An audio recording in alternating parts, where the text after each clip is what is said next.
welcome to episode number 62 of The Nonsense Review. I'm your host, as always, Devon, and joining me equally as always is Rick. Hello, everybody. And, well, we're starting something very special today. We are entering another themed month, and we're naming it rather aptly because we're idiots. May the 4th. Yep, the entire month is May the 4th. Yes.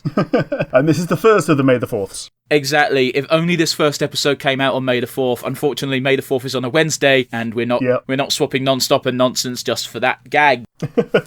But yes, we're going to start strong. We're going to watch the best episode of Star Wars today, at least in my opinion, but we'll get to that a bit later. First things first, if you're familiar with the podcast, you know what we like to do is we like to briefly talk about our weeks and the goings-on in the wide world in general. So to that end, Rick, how's your week been, buddy? I've been home alone. My folks are out in France right now, so as one of the little benefits of being home alone, I took the boy to the bowls. The bowls lost, and the coach quit. Okay, but the more important question is, how many burglars have you barbecued? I haven't barbecued any, actually. You need to up your game. These are rookie numbers, my friend.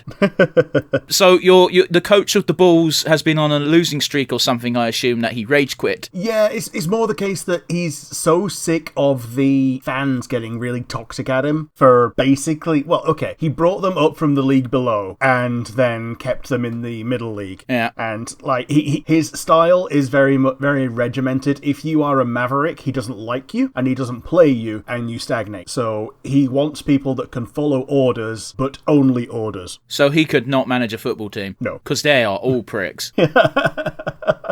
Yeah, pretty much.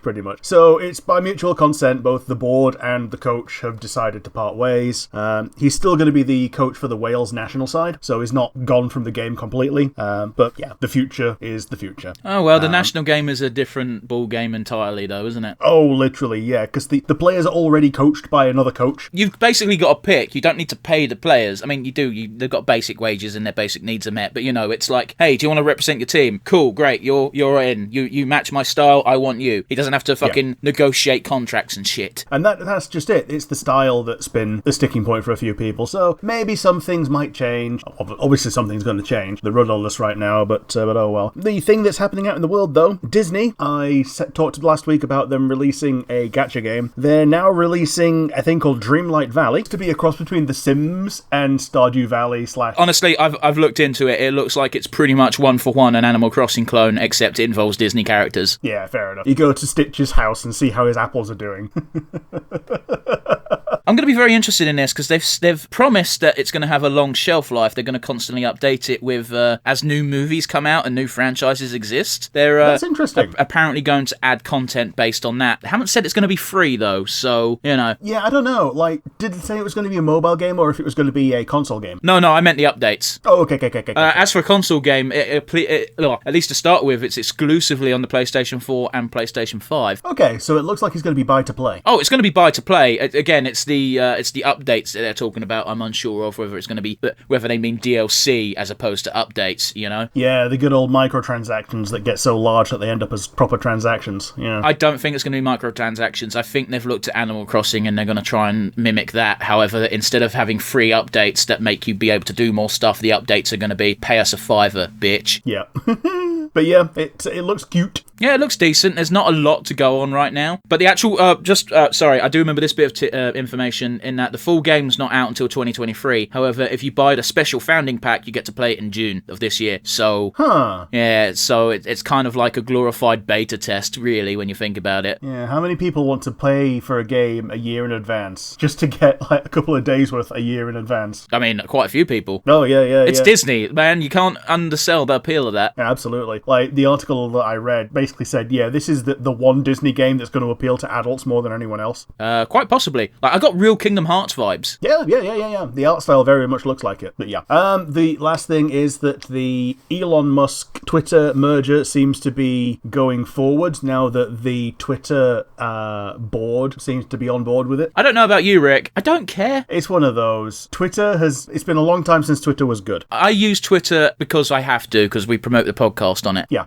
However, like, it's a fucking cesspool, man. Yeah, all it's going to change is which pocket all of the ad revenue goes to, so, you know. I mean, listen, honestly, the one thing that this has highlighted for me is something that I've preached since day one, and that is tax billionaires. Yes, absolutely. Alright, granted, it's not all his own money. He's basically the face of a group of people buying Twitter, and he's going to become the new CEO, whatever. Yeah. Either way, he's just managed to casually drop billions of his own money, as well as a few other corporations chipping in order to buy Twitter out of some... Honestly, this is all spawned out of, like, pettiness, which is kind of par for the course for Elon. Yeah. Which I don't mind. It's not that I don't mind. Like, how can people not see this man is incredibly petty? Yeah. We're desensitized to it. I guess. It's one of those awkward things where I don't like admitting it, because I really don't like Elon Musk. He really rubs me the wrong way. Every time he talks, he sounds like an asshole. But you can't deny that most of his companies are doing work which actually does need to be done. Yeah. So, like, SpaceX is probably the most, I'd say, frivolous at the outset, and now it's absolutely necessary because it's pretty much the only way to get to space without the Russians right now. Pretty much, yeah. Like, and I'm going to touch on it very momentarily. Starlink has been invaluable in the Ukraine thing. Yeah, absolutely. He's sent out packs just so people can have connections. But it's one of those really annoying things where I don't like the man, but a lot of his actions are like, okay, you could be doing a lot worse stuff. Yeah, he's like the opposite of Lex Luthor, isn't he? Like... It's weird. I don't respect Elon Musk, but I respect his companies. One of the ones that I also will always bring up is I test drove a Tesla once and then immediately applied for a job there because it impressed me so much. Well, here's the thing with Tesla is it's less about the electronic vehicles and the fact that when they started, once Elon Musk basically bought the company, and then he wasn't a founder, he bought it and they went, yeah, you can have the rights, we don't care, give us our money. Once they started actually making a product, more important than introducing an electronic vehicle is it fucking lit a fire up under the arse of all the other car manufacturers going, oh shit, we need to make something to compete. Yeah, not only did they start a product, they started a market, and the market is something that the world will need as we slow down on mining dinosaur juice. Yeah, we need to fucking fix that. Thanks, Elon, and also fuck you. But that's enough about me, my week, and things that I've looked at in the universe. How about you? How's your week been? What have I done on a personal level? Well, Netflix. The John Wayne Gacy tapes came out. Okay. I watched the Ted Bundy tapes when they were released. I've watched this documentary, and boy, that man was fucked in the head. Oh boy. He had some very odd views on sexuality and kind of human beings in general, but mind you, what do you expect from someone who murdered like fucking 40 odd people without blinking an eye? It was a very interesting documentary, gave quite a bit of insight into the man. He was definitely insane, but he definitely also deserved the death penalty, because he was insane in that sort of way where he knew what he was doing was wrong, and you know he knew what he was doing was wrong because he tried to hide it, you know? Yeah. Like, his argument was, oh, I didn't know it was wrong, and I'm like, yeah, you don't hide evidence if you know it, if you don't think you've done anything wrong. That's my take. Yeah, it's a pretty damning take, to be honest. Like, the only plea he had was the insanity plea, and that's what he tried for, and that's what his lawyers tried for. And I respect certain members of the family of those, of John Wayne Gacy's victims, because some of them went to the lawyer and said, we know you're doing your job. As everybody should know in this world, everybody's entitled to a fair defense. Yeah, you need a defense just in case something is being grossly miscarried. Like, even if you are 100% a villain, yep, the defense is there to make sure that you're not being tried for something else on top that is false. Yeah. And I'll be honest with you, they did have kind of an argument, because you listen to this motherfucker talk, and you're like, yeah, he's not right in the head. However, if you know what you're doing is wrong, that means you can't use the insanity defense. I'm really simplifying it down, because even I'm not that well versed in law, especially not the United States law. Yeah. Anyway, the funniest thing I found about this, and I know that's a weird sentence, but follow me on this, is the second the series finished, it was only a 3-episode series, it wasn't very long, it said, oh, we're glad you finished watching this, we think you'd might like this, and it was Comey Can't Communicate. I was like, what the fuck? And after thinking about it for a minute, Comey Can't Communicate's on my to-watch list, so that's probably why it did that, but there was a brief moment of time where I was like, is this cute anime about a girl who can't talk because she has selective mutism? Because she does murder. No, it's not. But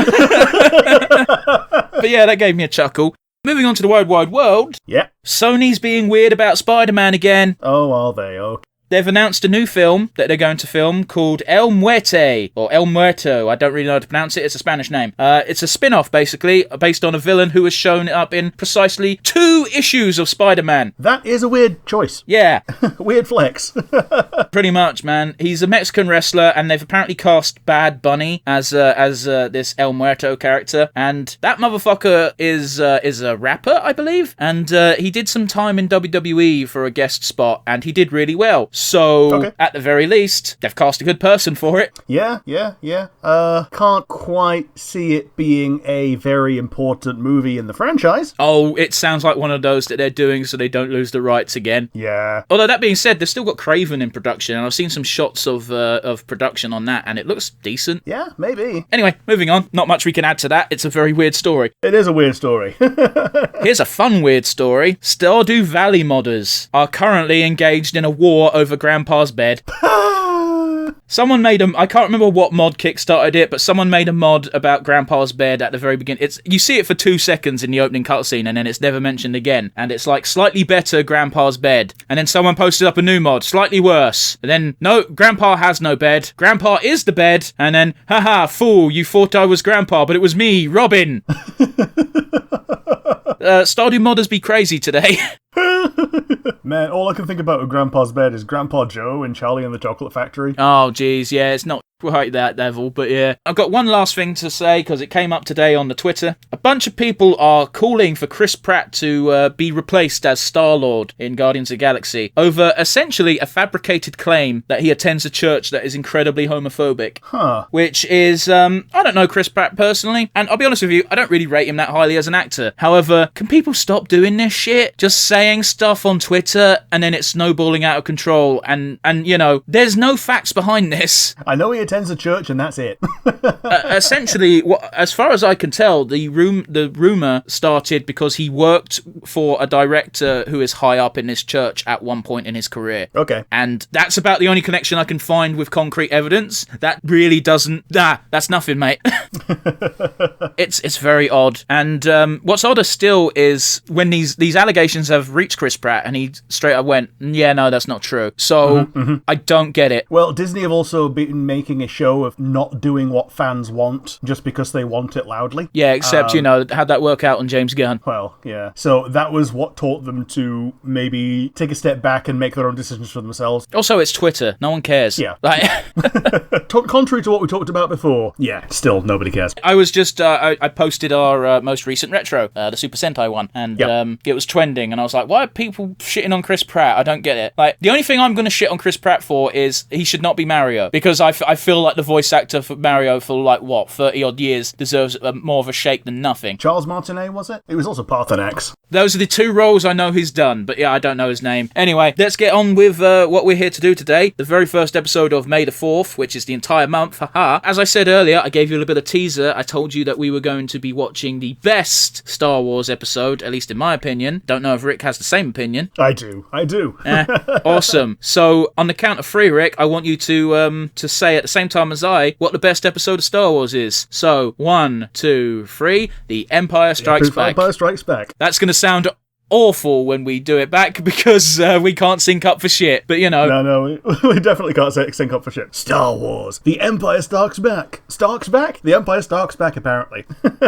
So to that end, I'm throwing it to Rick. So, on Disney Plus, Star Wars, The Empire Strikes Back, Episode 5.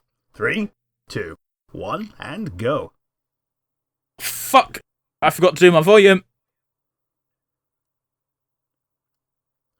Yeah, I've gone with a happy medium on my volume. It's a bit higher than normal. Because you do want to get some of the, ambiance and all that. I mean, John Williams. Yeah, absolutely.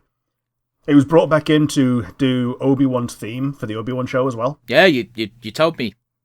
Yeah. We're on... Air Wars. Floating paragraph. Yes. A trope that in and of itself has been parodied to death. Yeah. I'm going to wait until there is a bit more text before I start reading it, though. Yes, so for those watching along at home, we're on episode 5, The Empire Strikes Back. Rick will be reading the first paragraph for you once there's more than none on the screen. Yeah. It is a dark time for the rebellion.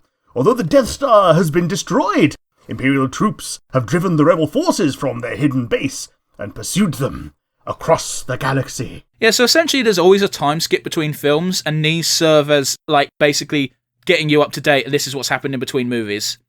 Yeah, it's great for imagination. Yeah, evading the dreaded Imperial Starfleet, a group of freedom fighters led by Luke Skywalker has established a new secret base on the remote ice world of Hoth. The evil Lord Darth Vader, obsessed with finally finding young Skywalker, has dispatched thousands of remote probes into the far reaches of space. Rick added a word. Did I? Yeah, you said final. Finally. Before finding. Yeah. That word is not there. Yeah, I started reading a word that started with Finn, and I'm like, oh, that works. But then you also read the word itself as well afterwards. Yeah, because my brain caught up with my eyes. Oh no. But man, so much seems to happen in this film. Yeah, absolutely. Like, it's weird, the timescale, because of the whole training with Yoda is taking place at the same time as the Bespin stuff. I guess the implication is that the travel to Bespin took actual month of sublight travel because they didn't want to like jump into the light speed or whatever.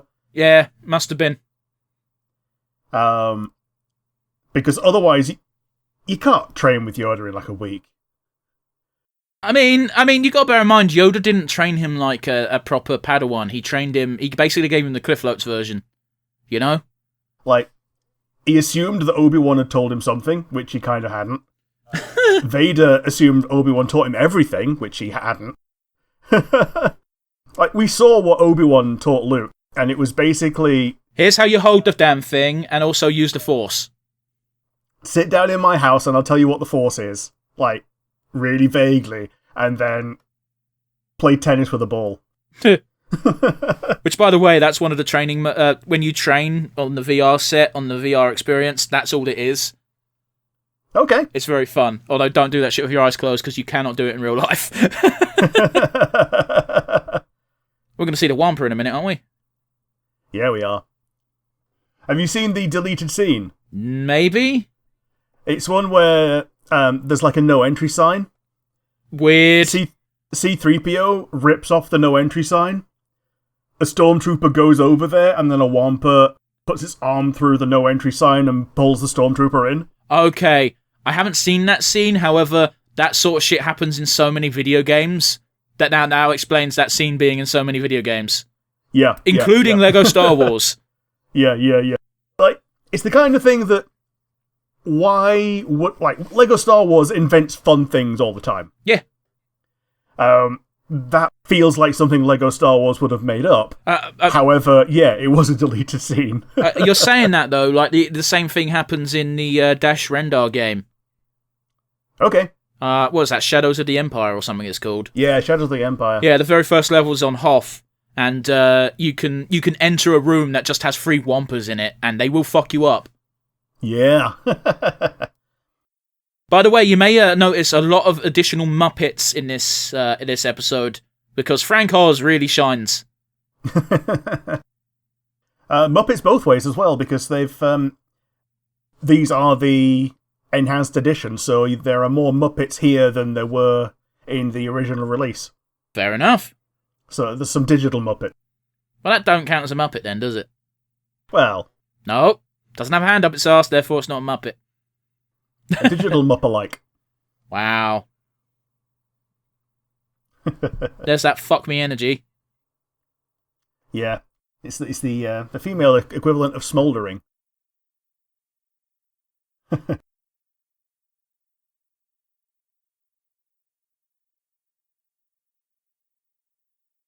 He fucking jumped up in rank, didn't he? Very quick. Yeah, Then again, to be fair, he did blow up the Death Star, so... He did. Like, he shot Darth Vader.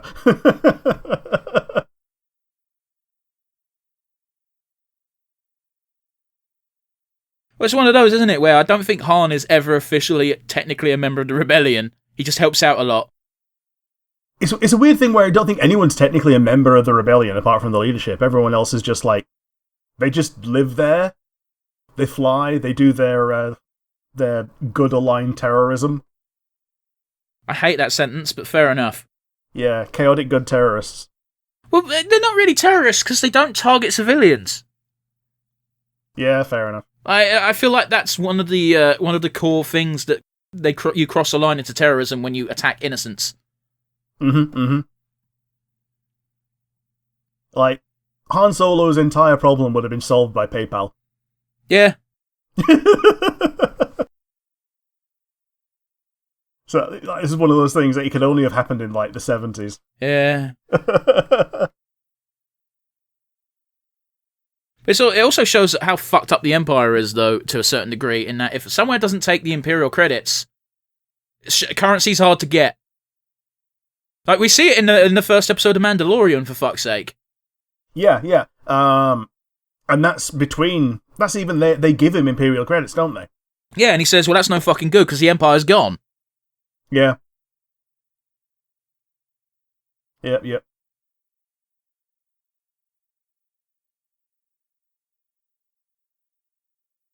Yeah, he's just spoken to her as well. Yeah.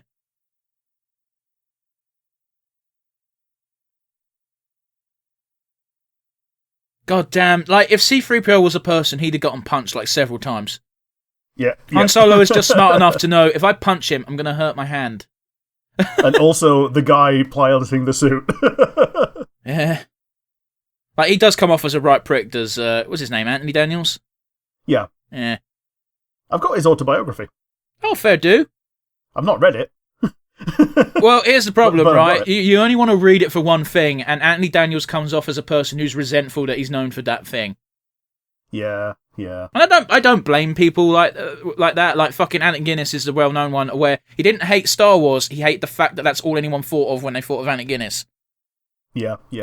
But yeah, the autobiography, just like the I Am Spock and I Am Not Spock ones, is just called I Am C-3PO. Oh, well, fair enough. Dude, I still think that's the saddest thing, and that's the last thing he fucking tweeted. Leonard Nimoy. That I Am Spock. Yeah. Like... Because you got to bear in mind, the context was, like, for like 30 odd years, he resented the fact that that's all people would call him. You know? Yeah, but also, he released 2 autobiographies. The first one was I Am Not Spock, saying that he resented just being Spock. And then the next one he released after that was a retraction of that, saying, I'm not attacking the character that you love. Yeah. I accept that it's part of who I am, and I am part of who he is. Yeah, fair enough. And all that. So yeah, he got 2 books out of it, at least. Fair play to the guy. And an episode of The Simpsons. Well, he had several episodes. Like, bear in mind, he was more prolific on Futurama. Yeah. By the by, this scene has also been parodied to death, including in Skyrim. Did you find the cave in Skyrim? I probably did, like with an ice troll. Yeah, it had a frost troll, but there was a skeleton hanging upside down from the roof, but just out of reach of him is a sword, and if you pick it up, it glows either green or blue, depending on what enchantment it happens to have on it. So you know, I liked that little shit that Bethesda used to throw in. Yeah, back when they were less concerned about year on year, you know. Yeah. Okay, this is the second film that starts with a decapitation of a limb. Decapitation's the wrong word, but you know what I mean. Yeah, amputation. Amputation, yeah. Decapitation, specifically the head, guys. That's why I knew it was wrong. Yep. First mistake that I noticed was that they played the turning off the lightsaber noise, but left the lightsaber on until the changed scene. Boy, that must have been the original fucking footage, because that looked jank. Yeah, it looked like it was made of clay. It's very odd that some things they decided not to enhance. Isn't it? Mm-hmm. And I know for a fact they're not doing the non-enhanced versions on Disney+. This is all the enhanced shit from when they got the catalogues. Yeah, because they'll want to refer to new characters that were just put into the background sometimes as well. Yeah. Like, what's his name? Jizbanks. I forget his name, but it's saying like that, innit? What, like... The guy that's in charge of the Jizz Whalers. Yeah. Yeah. Don't name your characters Jizz. You can't do that shit. It's the style of music, apparently. I don't care. Don't call the style of music Jizz. Give it a new name. It's like call it Jaff or something. If you're gonna have a riff on jazz, call it Jaff. Yeah, that works, man. It's just like those fuckers who Alright, there used to be an old rule in writing where it's not an old rule, it's a rule that people get drilled into them when they're younger in school because school teachers are idiots, in that don't use the word said or say ever when you're using fucking dialogue tags. Which is why you end up with some people going to the extreme, like J.K. Rowling with Dumbledore ejaculated. Because ejaculated is technically a word for saying something forcefully. However, when you write the word ejaculated, that is not what people are thinking. Yep. I think it is like Ron ejaculated wildly or ejaculated loudly or something. You don't need to put the loudly. If you're using the word ejaculate, it's fucking ridiculous. Yeah.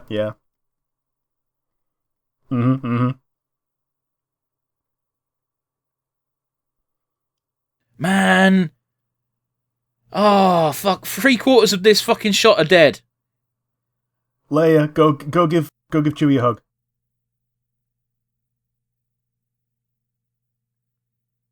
Was she heavy on the coke at this point? I believe so. Or was that not until Jedi? You can check her nails if you see them for an extended period of time. I don't want to do that for the rest of the movie. No. I get what you're saying, because I think you said it last time as well when we brought her up. Yeah. But yeah. Oh, poor Chewie. Chewie's still not paid back his life debt. No, he hasn't. Chewie pays back his life debt in either a comic or a story where he literally gets killed by a moon. Yes. That was, Oh, here's Alec Guinness again. Hello. Luke, get up, you little prick. You do his voice better. Luke, get your ass out of bed. That's not even a bed. That's a beetle. He fucking just went full fucking Ringo with it. Luke, get your ass out of bed. Oh God, help us. That's kind of not true. Isn't it? Yoda being the instructor for him. Yeah. It's one of those weird things where he was the Grand Master of the Council, so he kind of instructed everyone to a certain extent, but it's still technically not true. So it's one of those where, yeah, he instructed everyone. Like, he might have instructed him when he was like a proper little kid Padawan. Yeah. Before he became a... They don't distinguish between child Padawan and like a journeyman Padawan, which they could do, but they don't. Yeah, it's very weird. Well, they're called younglings, aren't they? So maybe that's how they distinguish. Yeah, I suppose, yeah. Yeah, so like youngling, then Padawan. And speaking of scenes that have been parodied to death... Yeah, I remember in the fucking Family Guy one, it takes so much time in between, these smell bad, from the outside. I actually think it was really fucked up, but it still made me laugh. The Rick and Morty one was pretty good. It's been a while. It's like, but Snuffle 5 brought us to water. She's our friend. Yeah, Morty, when the sun goes down, it'll be super deep freeze temperature. We need to cut her open. So just fucking shoots her in the head and then cuts her open and goes, get inside, Morty. Get inside. And then they get inside and they go, wait for it. Complete total freezing. And then it becomes night in like 2 seconds and he goes, huh, wait, are we on Blimbar 5 or 6? It's super fucked up. But I did find it very funny. Yeah. And here we have the snowspeeder. I was about to say, this shot before you get the snowspeeder could easily be from Lord of the Rings. Yeah. Or Skyrim. Yeah.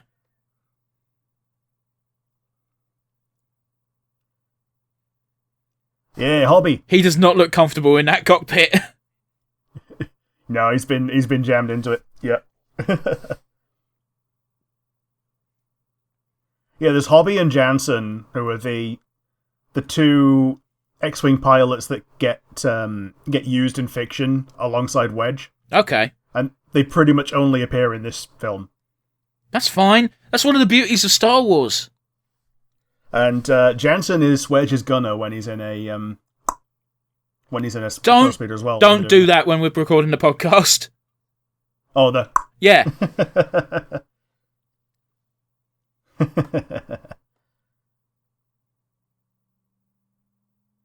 It looks very happy as well. It's very good. Yeah. I like the idea that they're going out without gunners because they don't need them, because they're also going to need the space to pick them up. Yeah. And also that they're not going to pick up the Tauntaun because they know it's not going to live. I mean, it's already dead. Yeah. Hey, look at what Bacta tanks used to look like. Yeah. Stood up rather than a sit-down one. But also, there was not really that much fluid in the Boba Fett one. Yeah, I guess that was to economise on the amount of Bacta. Yeah. You got to bear in mind, this sequence alone has probably taken a week. Yeah. Apparently Bacta itself is a form of, symbiotic bacteria. Yeah, makes sense.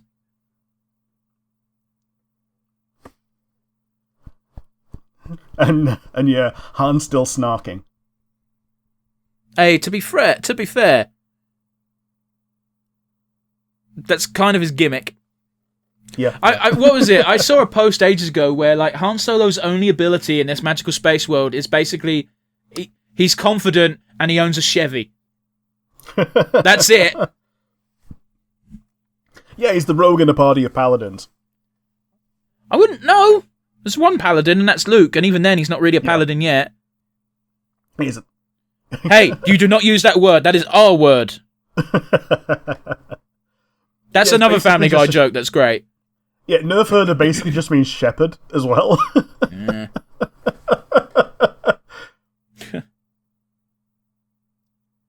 Here we go. This is going to get real awkward in about half a movie. Yeah. Hands behind the head. Yeah, he looks like he's just had a blowy. Really easy to forget that Luke is pretty much a kid. Yeah. Well, so's Leia. Well, yeah, they're the same age, I get that. I'm just saying that's why he's looking so cocky after a kiss, is because he's a kid. Whereas Leia's been in the leadership role for a guy. You see that guy just fall over in the background? I did see him do a little stumble, and I was taking a drink at the time, and I was like, did he? And then you started talking. He just ate shit in the background. Oh, but don't forget, by the way, this is the movie that my fucking old science teacher's in. Okay. He's a stormtrooper on Hoth. Yeah. He might get shot by Han. He might do. This is entirely the kind of movie where, if it was made today, you'd definitely see some stormtroopers being thrown aside by Vader. Yeah. And, blunt force trauma impact killed to death just because they're in his way. Yeah. It was one of my it wasn't a very good game overall, The Force Awakens. However, that fucking first level where you're Darth Vader being fucking Darth Vader, tossing Wookiees and Stormtroopers aside like they ain't shit, was the most fun I've ever had with a Star Wars game. Yeah, the Force Unleashed. Oh, Force Awakens is a fucking film name, isn't it? Yeah, it's the movie, yeah. They're re-releasing those on the Switch. Fair, they weren't good games, Rick. If the whole game was you being Darth Vader and fucking shit up, I could get behind that. It's one of those weird things where people don't like to make games, or these big companies don't like to make games where there's no progression and are just fun. Yeah, totally. Fuck, this tune is iconic, I'm sorry. Yeah, it is, absolutely. Vader would be a very good Muso character. Yeah, but it's got to be more intimate than Muso. Yeah, well, just zoom it in. When you get to a character versus character, just zoom it into something more like an actual fighting game. But you don't need character versus character. Literally just do Force Awakens, Unleashed. I'm going to keep doing that, my apologies. And just have the whole game be that first level, but again and again and again on different things. It might get boring for some people, but a lot of people go, yes, this is what I wanted. No, I'm not rushing through the level. I'm going to menacingly walk slowly like Darth Vader would, because he's a fucking drama queen. Yeah, like a cross between Force Unleashed and Fallen Order, but with Vader. Yeah, but you don't need to level up your character, because it's Darth Vader. Yeah, maxed out Vader. He's already done. He's finished leveling up. You know what? Fuck it. Make a game, just anything, whatever, and just have a side mode where you can go through each level as Darth Vader. Yeah, Vader mode. Yeah. Fuck it. I cream. And if you really want to make it different, just like go through the level backwards. Yeah, if you like. Just set up like a New Game Plus progression where enemies are placed differently, they're placed backwards, and it's just something different for even someone who's mastered the regular game. Yeah, and it's like stormtroopers don't attack you on sight. However, that doesn't mean you can't fuck them up. Yeah. Like you said, they're in the way. Like, I distinctly remember there's a scene where there's a bunch of stormtroopers shooting at Wookiees on the other side of the bridge. You're behind the stormtroopers, and the stormtroopers don't move because they're doing their firing, so you just go, boom, fuck off. Yeah, you throw a stormtrooper at a Wookiee. You could probably try and do that. I didn't. It was like bowling. It was just like, fucking pins down. I think if you just use force pull, then they all drop their guns and they come towards you, don't they? Potentially. I can't remember that much. I do like how affectionate Chewie is in this film. Yeah. Because he knows everyone now. Mm-hmm. I remember when you were playing as the apprentice, you actually got lightning powers, which Vader kinda doesn't have because they kill his suit. So a lot of the combos were just, how do I hit someone with a lightsaber while also using lightning? Oh, Jesus Christ. I'm sorry, going on a bit of a tangent about Star Wars video games, but we're setting up the Hoth battle, so it don't really matter. Yeah, the Hoth battle is approaching. They've shot the probe already. They know it's going to happen. We know it's going to happen. Darth Vader said we're going to Hoth, bitches. Yeah, here go the triangles. Yeah. There you go, there's Hoth. Sorry. I forgot that the Super Star Destroyer's engines were red. I don't pay attention to that shit. My apologies. But yeah, there is a video game, and I can't remember which one, because I remember watching a Let's Play of it, where everybody cracked up laughing, because there's a duel awaiting at the bottom of like a bit of a ledge on a Star Destroyer-esque ship. So they're like, cool, I'm going to do a cool double jump flip down. And they did that, and then they died of full damage. And then they just started pissing themselves laughing, going, we're a Jedi! No, you're not allowed to do that. You have to walk that extra 5 feet and go down the elevator. Man. How fucking lame is that? Yeah. Like, you've got forced jump, but you don't have forced landing, apparently. Yeah.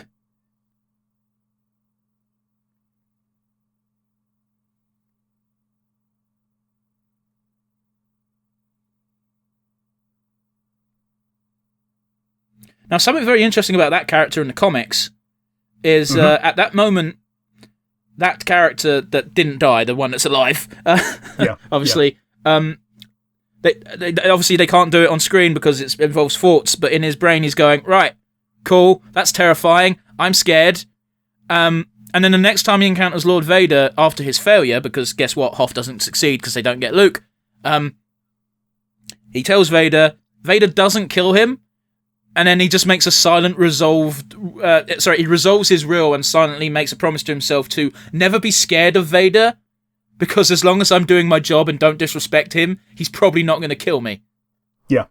I think that's the guy who stays in command until right at the end as well, isn't it? Pretty much, yeah. Like the dude he choked out, I think there's a comic that is set between, literally more or less just before this, by like a year or something, where they surround the Rebel fleet, and they're about to capture Skywalker, but because of bullshit, probably involving Han Solo, I can't remember the exact circumstances, the Rebels flee, and the reason why that guy gets choked out is more because he's like, hey, we made the Rebels run away, and he cannot read the room at all. And he's like partying and being like, yeah, we're successful, and Darth Vader's like, no, Skywalker got away. Fuck off. But obviously it's Vader, so he plays it a bit cooler than that. And then he's just like, let the mistakes... Stop doing that! It's not conscious, sorry. It's he's let the mistakes pile up until there's one that's, like, easy to make into a death sentence, yeah. There's also Darth Vader. He is the attack dog of the Emperor. Like, he is the enforcer. He has a reputation, so everyone should know better than to act recklessly in front of him. But technically he has no rank, because when he gave up being Anakin Skywalker, he stopped being a Republic general. Yeah, but he's still Sidious's number 2, so therefore... Yeah. He's the Emperor's number 2, and a lot of people in the Imperial Navy just don't know how to deal with him. Yep. Like, one of the few people who knows how to deal with him is Tarkin, and that's why he made it so long. Yeah. Another one is Thrawn, but they don't interact very much. Yeah, in fact, one of the few reasons they get on, and I'm pretty sure we brought this up before as well, is that they both have the same idea, and that is Death Stars are dumb. Yeah. This entire space station, we could use all these resources and create 4 times as many Star Destroyers. Like, Thrawn doesn't even like Super Star Destroyers. Nah, Thrawn likes a fucking shit ton of fighters. Yeah, Thrawn would also prefer to have a normal number of regular Star Destroyers, maybe a couple of interdictors to stop people from going into hyperspace. Yeah. That's actually a really good, like, narrative thing. You have a weak, small Star Destroyer with bollocks on it, and the bollocks are what stop you from going into hyperspace. It's now a target. It's narrative both in, like, normal narrative things, and also balanced in, like, gameplay terms if you're ever in a space combat game. Sure. How fucking confident must you feel when piloting these things? By that, I mean the AT-ATs, not the snowspeeders. I'm just expecting one of them to have truck nuts on it. That's fair. Pretty sure that's a Family Guy joke as well. Yeah, oh man. Man, I feel bad now. Oh? That it was a Family Guy joke. Oh, don't worry about it. See, I don't know how people get over that. What, that someone has died in the back seat of your car? Well, very specifically, gotten shot while you're still piloting, and then you just got to kind of ignore the dead body behind you that was quite potentially your friend. Oh, they were definitely friends. And if he had more time after he gets shot down, it's implied that he would have gotten him out and tried to get him to medical to try and revive him, even if, you know, he got shot in the head or whatever. Like, I think the reason they've not given Splatter... Hey, it's Wedge. Yeah, Reg Antilles? Yeah, Wedge Antilles, yeah. I think the reason they've not shown Splatter is to keep it as a PG. Yeah, that's fair. Well, also, like, blasters don't tend to cause blood anyway. No. But lightsabers do. Which is weird, because they instantly cauterized a wound. Yeah. So, instantly cauterized doesn't mean 0 blood. It means that it stops more blood coming out. Yeah, but considering blasters don't have a cauterizing effect, you know what I mean? Mm-hmm.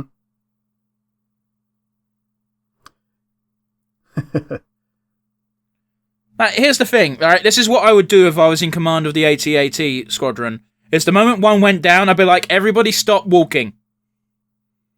Yep. We are now going to basically entrench ourselves and fend them off with our cannons before advancing any further. Yeah, turn your walkers into crouchers and then just like hunker down. Yeah. Like you know, like when dogs and things become loaves. Or shit. Do that. or shit, man, like a Necron monolith. Yeah, just land.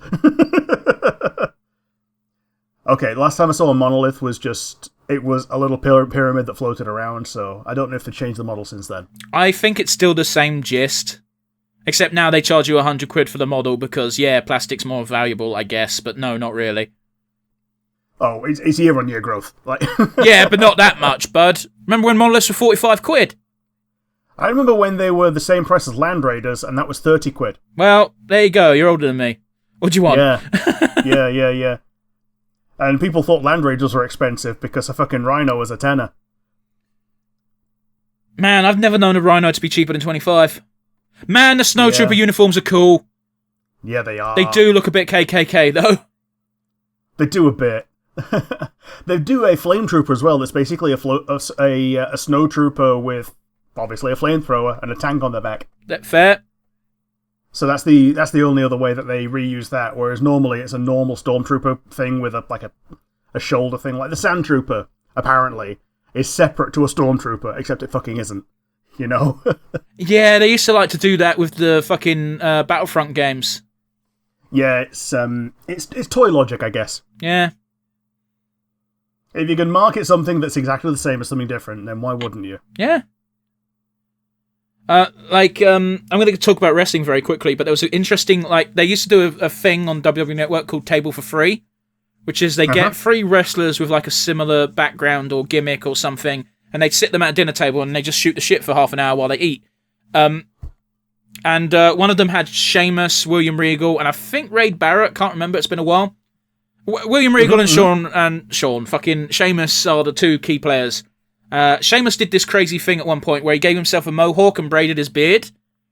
And William Regal basically praised him and said, see what you're doing with your look is fucking genius, right? Because now you look interesting and you're going to sell more toys. Because every kid is going to want the John Cena toy because John Cena's the big good guy. However, you can't just have one wrestler figure. You need a baddie for him to fight. So what's the parent? What's the parent who knows fuck all about wrestling going to do? Oh, they're going to pick the interesting-looking character and go, oh, there you go, he can fight him. Yeah, that's basically why Darth Maul sold out as an action figure, because he was an interesting baddie. And William Regal's story is also pretty interesting as well, because the way he didn't do anything crazy with his look, but what he used to do, and I quote, he used to give himself the most punchable face possible every time he spoke, so that if anyone was watching with their kids, they go, I don't like this guy. I'm going to buy the toy of him so my son can beat him up with the John Cena. Except in William Regal's day, it probably would have been Stone Cold or The Rock, you know? Yeah. There's my wrestling tangent for the day. Man. This is so cool. It is. Like, I liked this scene way more than I ever thought I would as a kid. Oh, they do have little chicken walkers, so they could have just used those to take some scissors and cut the tow cables off the other AT-ATs. I never played the new Battlefront games, but one of the Battlefront modes was Escort mission. Yeah, except you there's 2. The AT-AT, yeah. Yeah, except there's 2 of them, and those are your checkpoints, so that's where you spawn from. Yes. And I was like, that's a very cool concept. It's a shame the game's ruined by EA being EA. Yeah, the better you do, the easier you have. It's like a steamroll mode. Yeah. If you don't get any momentum, then you're fucked. Yeah.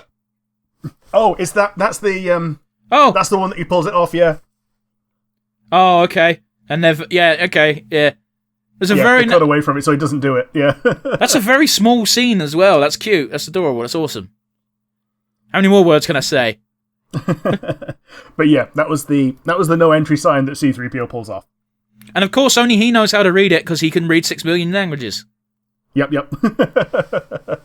I love how he's slow, and when people decide to go the other way, he's like, "Oh, fuck's sake!" Yeah. Now I'm terrifying when you think about the scene in context of a rebellion soldier. You got Darth Vader just walking around your base. If it was today, he'd be, like, whacking bits of scenery out of the way with his lightsaber as well. Possibly. I'm looking forward to that Obi-Wan fucking show so much. Yeah. I'm curious to see what role Hayden Christensen's going to play. I don't know if they're going to have flashbacks as, flashbacks from Clone War era where they're buddy-buddy, or if they're going to have not even flashbacks, current time, just Darth Vader fucking shit up. But, if they were going to do that, they wouldn't exactly need Hayden Christensen for the role, so I don't know.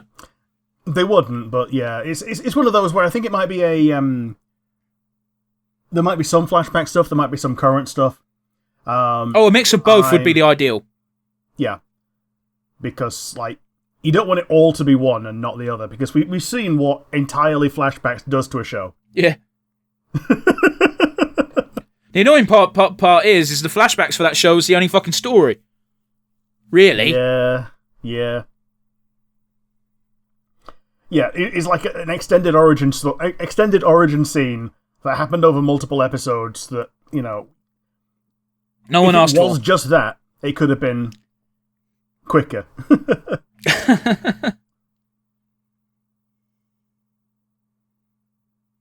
I like how Vader is immediately like, don't care, Luke's not on it. Yep. Because he can sense it. Oh, by the way, there's a viral image going around online of, and I'm using air quotes here, Luke Skywalker or Starkiller's original outfit, which was this really dumb, over-the-top, fucking flashy thing. And Mark Hamill sat down in an interview one time and said, he was asked about it, and he said, oh, that was never Luke Skywalker's costume. And they were like, where did this picture come from then, sir? And he went, I was on a German TV show to promote Star Wars, and they dug up this costume, and they told me that that's what they thought it was, and I didn't have the heart to tell them that that was not true. So he just wore it for the interview and did a couple of pictures for them. That's the story I've heard, and I think that's fucking adorable. Yeah, it is, actually. You've also got to bear in mind, Mark Hamill would have been a young man at that point as well. So it's like, might have been a hint of like, oh, I don't know if I'm allowed to say no as well to it, you know? Yeah, part of that, yeah. But in hindsight, him being like older and wiser and being able to portray himself as being young and wise is also a good PR move, you know? Yeah.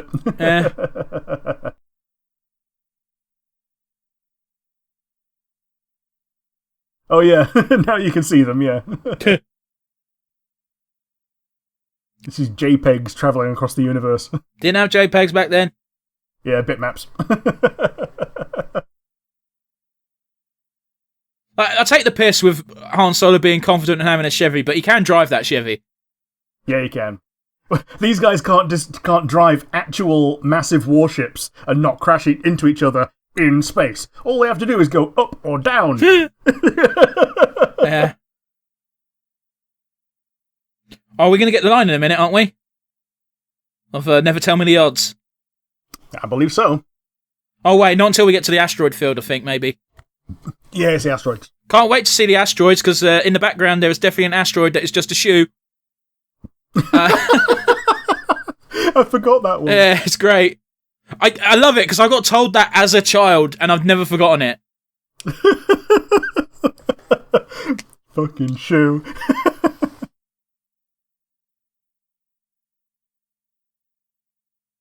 I love how they give the Chewbacca, they did this a long time ago, but they gave him the belt just so he's not completely naked. Yeah, and just like with Sonic characters, having one piece of clothing is weirder than none. Yeah. But if he didn't have anything, he would just look like a beast. Whereas now, with that on, he looks like he's meant to be there, you know? That's fair. By the by, guys, as we've all learned, because everyone always likes to say it, because they like to be smart science nerds, asteroid fields are not this dense. Ever. Well, maybe in the far reaches of space that we can't quite see yet, but you know. Yeah, it's one of those things. We see it from far away. It looks close together when we're far away. Never tell me the odds. Yeah, never tell me the odds yet. Here's the thing. He's a pretty good pilot, as you see. Yep. He's a very good pilot because you can tell that people with smaller craft are getting themselves fucked up. But I also feel there's the potential that the fighters have got, because they're faster, they're harder to sort of maneuver in this particular context. Maybe. But I get what you're saying, and I totally agree. I'm just trying to play devil's advocate here.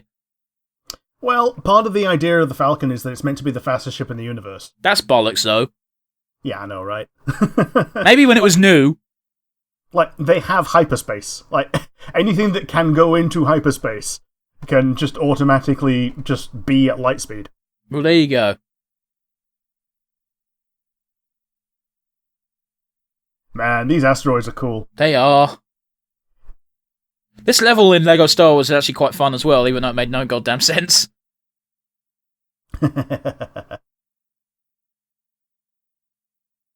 Man, when I played LEGO Star Wars, I had the very first LEGO Star Wars. Yeah. The one that was just the original, not the original, the sequel trilogy. The prequel trilogy, you mean? Yeah, the prequel serial trilogy. Sorry, yeah, the first set of sequels that they made, which were prequels. Yep. And weirdly, we got Revenge of the Sith in Lego form before Revenge of the Sith was revealed in trailers, so we got to divine the content of the movie in Lego form. Okay, I didn't know that came out before the film. Yeah, it was like a week, but yeah. Oh. Spoiler alert, Anakin turns into Darth Vader. We knew that, but we also didn't know that... Okay, We also didn't know that General Grievous was going to die by getting shot by Obi-Wan. However, in Lego form, they just shot him and his head fell off. Yeah. So it could be very easy to handwave that, though. You know, it's like, that's just Lego Star Wars being dumb. Yeah, yeah. More recent Lego games, they literally take voiceovers and voice things, but I remember in the very first one, it was just like, they had to talk that and, you know, use visual cues to communicate. Yep. Well, because that's what Lego games have been before that, but I think it was Lego Lord of the Rings, which is the first one that had the actual voices in. Yeah, and they turned the heads from being... didn't they turn them from being yellow heads to being pink heads? Yeah, they turned it flesh-coloured. Yeah. But they had flesh-coloured in Lego Star Wars. Okay. Yeah, they were still fleshy. Sorry. Apart from the original, basically, OC games, like I think they've always been flesh-coloured, not yellow. Okay. Man, I don't know about you, but as a child, I really wanted to go to Dagobah just to play around. Play around in the swamp. Well, like it looks like one of those adventure places, you know? I've been to mankier adventure places. Dude, as a child, I used to love going to, in Chessington World of Adventures, in the kid area, they had an Action Man assault course. Oh, man. And it was the most fun ever, from the context of as a child. I'm pretty sure looking back at it as an adult, thinking back, it was actually quite shit. But as a child, it was magical. Yeah. It's also not been there for years, so you know. Man, the number of like dead theme parks around the UK is like enormous. Like Chessington is still open, isn't it? Yeah, it's part of Merlin, so it's not going away anytime soon. Yeah, there was one that was like literally like based around Camelot. Oh. The place is still there. Yeah. You can go to it. It's a dead ghost town, which I think is actually really cool. It is. Especially if it's still got like themed zones. It's got themed zones that are all like decayed and like Dark Soulsified just over time. So what you're saying is we should go there and LARP. Maybe so. They've also got the same thing for Mr. Blobbyland. That's terrifying. That's more terrifying than what we're watching on screen. Yeah, there's zombified Mr. Blobby heads all over the place. Oh no, you got to go and take pictures for me, man. I ain't going there. I ain't getting attacked by Mr. Blobby. Blubberty, blubberty, blub. I like the fact that the only reason R2 survived is because he was not edible. Yeah. He sounded like a fucking clanger then. It's one of the R2 noises that anyone can make, though, isn't it? The one where you just whistle a little bit inquisitively, and then you do it a little bit again, but even higher. I can't whistle very well, so I can't do it. I'm not going to do it on the thing because the mic doesn't pick it up very well. So yeah, but you're willing to do the fucking clicky clacks often enough. Well, the mic picks it up too well, which is the problem. And if a mutual friend of ours would be like, it's like, oh, can you stop whistling? Gross. Well, that's where the lightsaber goes. He needs it empty. It's still gross. Yeah.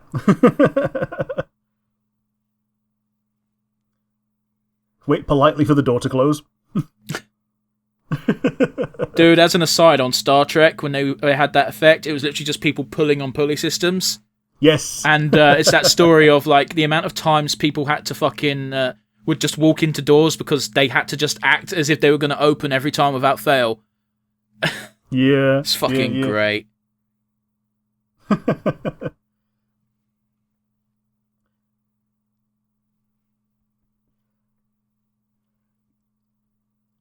Yeah, that's just like your anecdote about just stay quiet and people listen. Yeah. That's the number one way to be intimidating is literally be intimidating. Yeah. Don't shout. Yeah. Jake the Snake Roberts, man. Yeah. Although one of my... something I saw the other day really tickled me was Jake the Snake, short for Jacob the Snake Hoop. Yeah. I don't know why it tickled me, but it did. I do love those ones, though. When you take a name that looks like it's been shortened and just elongate it into things. Yeah. Well, just like elongated muskrat. Stop it.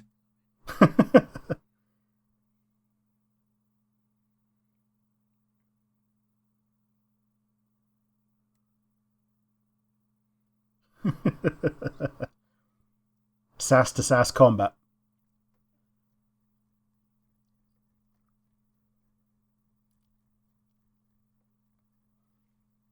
It's one of those annoying things because I don't want to talk because I just want to watch the fucking movie. Yeah.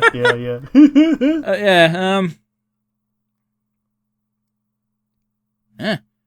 Originally, Yoda was meant to be a 9-foot tall giant. And when they settled on him being small, Yep. They said he was going to be blue. Interesting. And they did that for KOTOR. Yep. But yeah, also when Frank Oz brought in a puppet for Yoda that he worked on, everyone just went, "You've just made your face." You know, you look at them side by side and it weren't far off, to be fair, but that's kind of fucked up to say to a dude. You know what I mean? Yeah.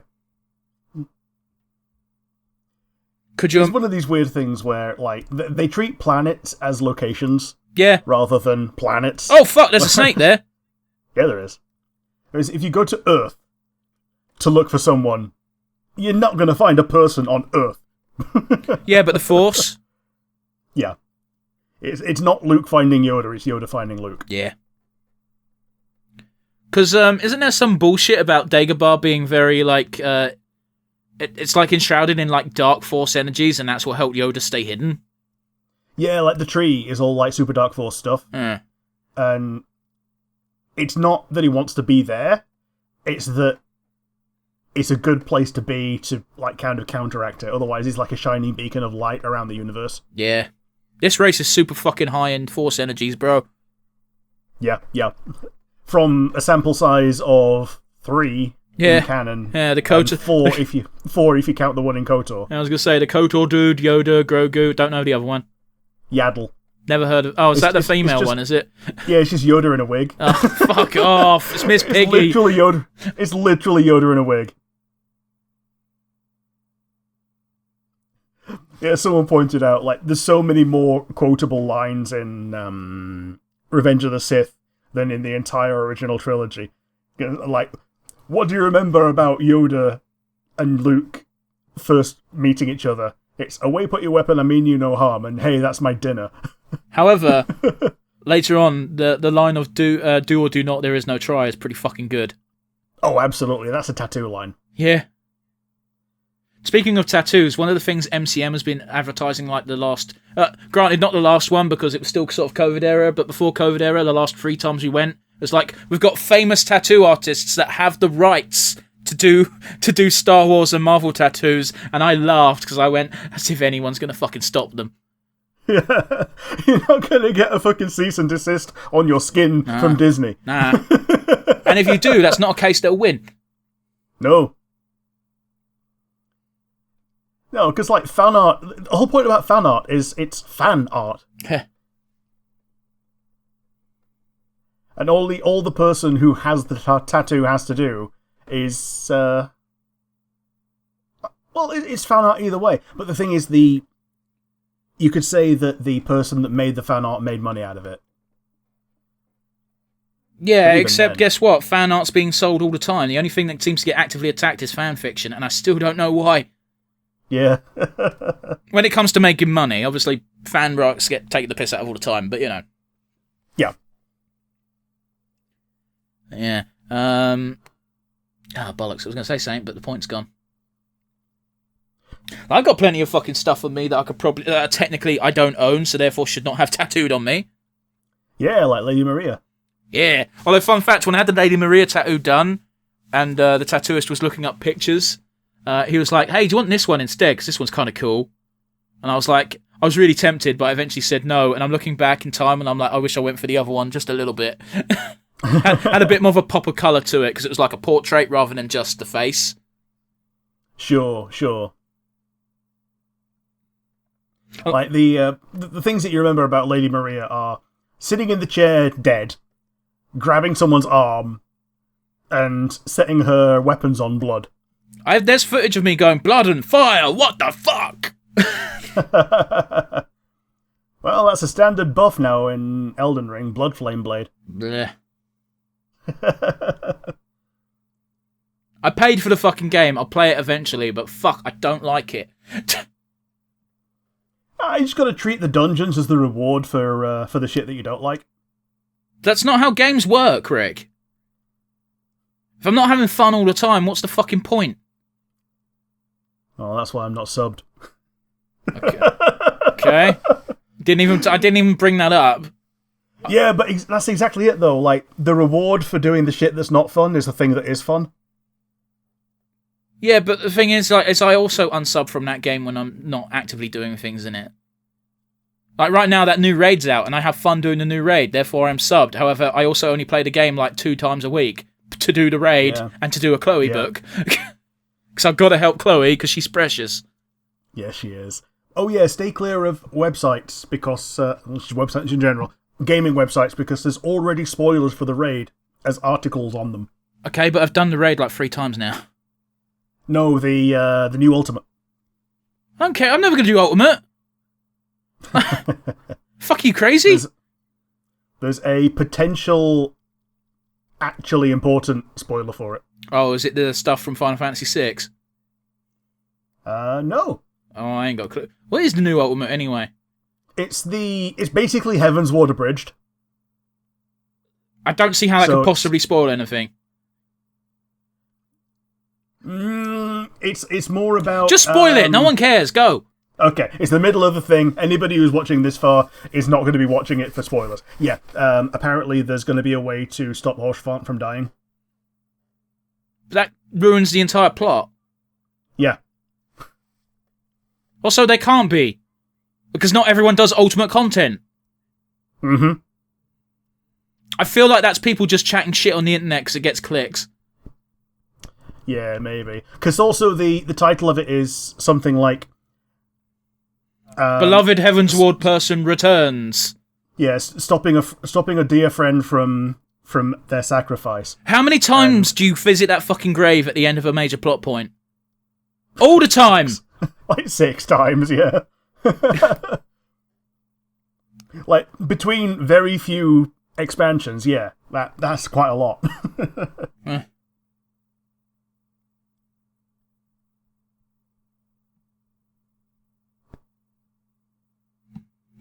See, it's one of those weird things where, if you meet a dude who is, 50 or 60 and is named Anakin, they were called Anakin because of this moment.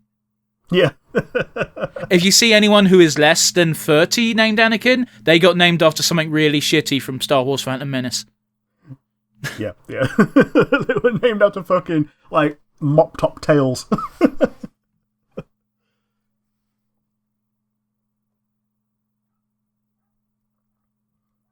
It's one of those weird things where he kind of is. He kind of doesn't need to be a Jedi to be a threat. Because we even see it, less so in the actual canonical expanded universe, but in the expanded universe in the books, he's very not Jedi-like for a Jedi. Yeah, he's more of a pilot that happens to have a lightsaber.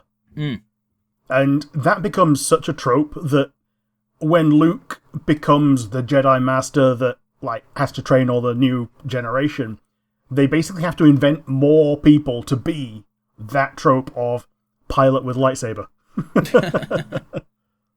Jesus Christ, even Anakin and Plo Koon were pilot with lightsaber. Yeah. And like you say, Plo Koon was the strongest pilot. I didn't realise how many snakes were in this fucking Dagobah scenes.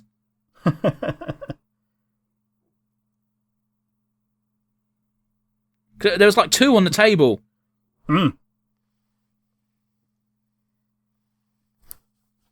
I loved in Rebels when Darth Maul did this shit.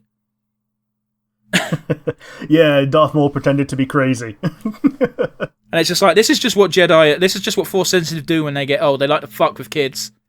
Very specific way I said that for a reason. Yeah. Mess with kids' heads.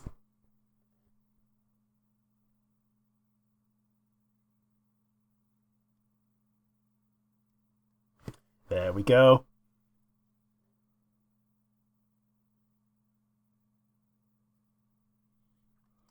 I love when he does the Muppet thing of just screwing up his face because the guy inside his head's just making a fist. Yeah. Like, Kermit does it all the time whenever he's having a mood, but like, you can see it a lot with Yoda as well. I'll give credit to Hamill in this scene, because he's really reacting quite well to Ben and Yoda talking, even though he probably couldn't hear Alec Guinness talking in this scene. Yeah, totally. Yoda's old as fuck, bro. Yeah, he's trained for 800 and he's 900 now. What was the line? When 900 years old, you reach, look as good, you will not. Yep. I think someone decided that it was going to be his birthday that he conked out on. But, like, that's so asinine. Because when you get to the hundreds, you go by hundreds, not by individual ones, don't you? Yeah. But it's also one of those things where, like, it's weird because Jedi don't technically die, do they? Yeah. The idea is that to become one with the Force. Their corporeal form goes away, but they're still there. You can talk to them whenever the fuck you want. Only some of them. I think only Obi-Wan and Yoda actually dissolve. Like, even Qui-Gon... We had a funeral pyre behind. Yeah, he left a corpse behind, had a funeral pyre, and still his spirit became one with the Force and became the first Force ghost in modern times. Yeah, but again, what I'm saying is, like, you just slipped the corporeal form. I'm not saying it needs to go away in special Force magic ways. I'm just saying all it is passing from physical to spiritual. Yeah, I guess so. Yeah, who needs to fucking evade, right? Yeah. The problem with this in real terms is if you blow up an asteroid, it's not so much that you no longer have one problem, it's now that you have 10,000 small problems, which are even more of a problem. I think the implication is that the shield on a Star Destroyer, it can actually handle the debris. Yeah. But the ones on the TIE Fighters and the TIE Bombers don't. But they don't care. They're expendable. Yeah. Oh, Jesus Christ, I forgot about this terrifying thing that's about to happen. Yeah, the Minoc. Yeah, that's gross. Space leech bat. Yep. They eat electricity. They must be starving. Yeah, because they're living inside a slug. It's technically a worm, but okay. Yeah. Well, it is something. It's got teeth. Yeah, so worm with a Y. Okay. Ah, intestine. I like how they've got the face things on, but they're not actually connected to anything. No. And it's most egregious with Chewie. Yeah, Chewie is the worst. I think the idea is that the thing that it's connected to is meant to be filtering stuff out better than... Yeah, except they're in space. Yeah. So they need oxygen. Yeah, and they also should really have a fucking... They should helmet on, if anything, because their heads would be exploding. And they also need to close the door to the Millennium Falcon because it will be leaking oxygen. Yeah. All this shit that they're protecting themselves from is just going into the Falcon. Now, okay, I realise we're being real... Like, me and Rick don't actually care about this shit. However, we're reviewing it, and this is a very boring scene until this happens. Yeah. It's kind of cool how you can see through the membranes of their wings. Yeah, it's very cool. It's a very cool effect for the time as well. Yeah. Bear in mind, apart from the shit they enhanced digitally, which you can tell when they do that, all of this was practical effects, man. Yeah, like, full respect to practical effects. Yeah, I miss them. Like, I'm sure I've brought this up before, but Peter Jackson, director of Lord of the Rings, has said in interviews countless times that Lord of the Rings happened at a magical time where they had enough special effects to get away with doing some of the harder stuff, but not enough that it was all special effects. Yeah. And like, it was good enough that they could, like, double down on it for things like Gollum. You had to do that as a CGI guy. Yeah. And, have you seen the time when it glitched out when they were rendering it? I have. His hair stood on end. His hair is really angry. He only has like 10 hairs as well, but when they're at full mast, it really shows up. Yeah. But apparently, yeah, around that time, entire camera firms would rent out their server space for rendering. So, like, you could just say to Kodak, okay, I need a month worth of rendering to do these 2 scenes, and they will just do it for you. Yeah, fair. And, that was I like that cute little thing where it flaps about without actually dropping height at any point. Yeah. Apparently in the new LEGO Star Wars, Luke with Yoda is the best character. How? Why? Does he move slightly faster or jump slightly higher or something? He's got Yoda's increased speed of using the Force. Okay. Because Yoda does it for him. But he doesn't have the downside of having to get into the hover jumpy car. frog mode. Yeah. So he can walk around like a normal guy. Yeah, I do remember that was a bitch to use Yoda in the prequels because he hobbles with a cane unless you put him in movement mode where you're in the wheelchair. It's not a wheelchair. You know where it is. Yeah, the hover chair. Yeah. Yeah, he's either in the hover chair or he's got his lightsaber out and he's bouncing around like a frog. Yeah. My favourite description is like a frog on ketamine. Yeah, you know exactly. It's a good description, though, isn't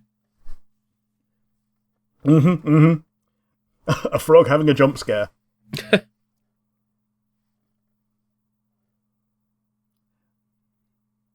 I like how they haven't actually cleaned R2. I was just going to say the same thing. His head is clean because he was out in the rain, but the body isn't because, the head was on top when the rain was coming down.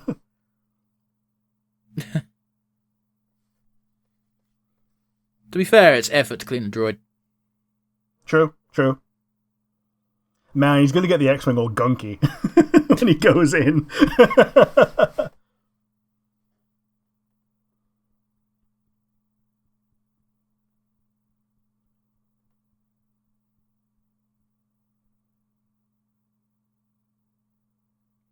Well, how does the song go? Like, what I said was true from a certain point of view. Yep. Man, it sucks how they had to defend that later on. What? Because basically they only intended to make one film. Oh, yeah. Fucking snake again! Yep. All snakes. It's snakes all the way down. Oh. God, no. I had a nightmare the other day that I chased a giant fuck-off spider in my living room.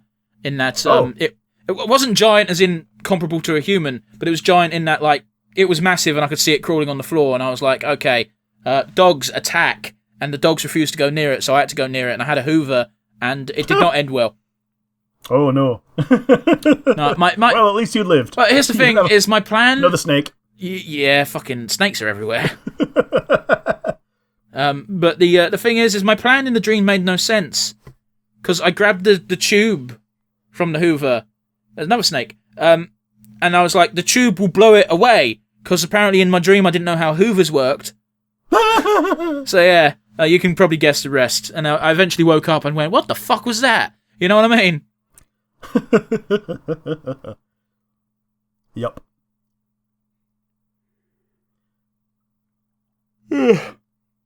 Now, as Fearscapes go, this one's actually a really good training just for facing someone like Vader, where you can just like have a little lightsaber fight with them in the short term. Yeah. And yeah, he goes like really super low frame rate. Didn't he, correct me if I'm wrong, because I kind of blanked a little bit, did Yoda not tell him to leave his lightsaber outside? Yeah, he says, your weapons, you will not need them. Yeah. And then he just takes them anyway. Yeah. Because he's not supposed to beat Darth Vader here. Because you're meant to overcome your fears, not destroy them. I think is the general gist of the test. And then obviously his actual greatest fear is that he's Darth Vader, right? Or that he's got the same amount of evil within him. The test rewrites itself and gives him Luke's face, which, like, it was really a lot later on that I realised that was meant to be Luke's face, because without the rest of his body, like, it's out of context for me. But even just without the hair. Yeah. If it weren't for Mark Hamill's very distinctive little skin bumps on his cheeks, the mole. I would never have put two and two together. However, even as a child, I managed to went, how? That man's playing Gallagher. Okay. And the claw. Oh, it's Bosk. Good old Bosk, yeah. There's a bug and a droid that always go together, and they're called Zuckus and Forlom, and Forlom is for the love of money. Okay. One thing I wish they didn't do, even though I know why they did it, is... Yeah, they've changed his voice to Morrison's. Yeah. Like, I'm a lot more on board with it now that Boba Fett has appeared a lot more. Sure, but, you know, I think I've definitely said this before on the podcast, but I'll say it again because we need to talk. Where I had an argument with my brother because I was just like, he didn't sound anything like Boba Fett does now. And he goes, yeah, and he showed me a clip. And I was like, that's not the original voice clip. I swear to God, he did not sound like that. And eventually we found absolutely. Like a comparison thing on YouTube, and thank fuck, because, yeah, it did used to be another guy who actually passed away not too long ago. Yeah, very recently, actually, yeah. He also appeared on Russell Howard's Good News one time. Oh! As one of those... Yeah, I'm going to sit here on this pile of newspapers. Ask me some questions and find out who I am. Yeah, and Russell Howard goes, eventually, are you in Star Wars? He went, I was in Star Wars. And he goes, are you a Jedi? And he went, I could never be a Jedi. If I was Russell Howard, if I found out it was Boba Fett, and I'm sure he probably did, I would have freaked out. I think he did, yeah. He was real excited.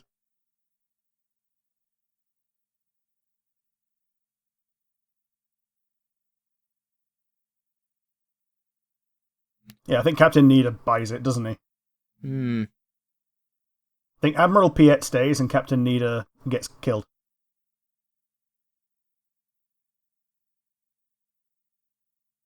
Yeah, this is why Vader doesn't kill him, basically.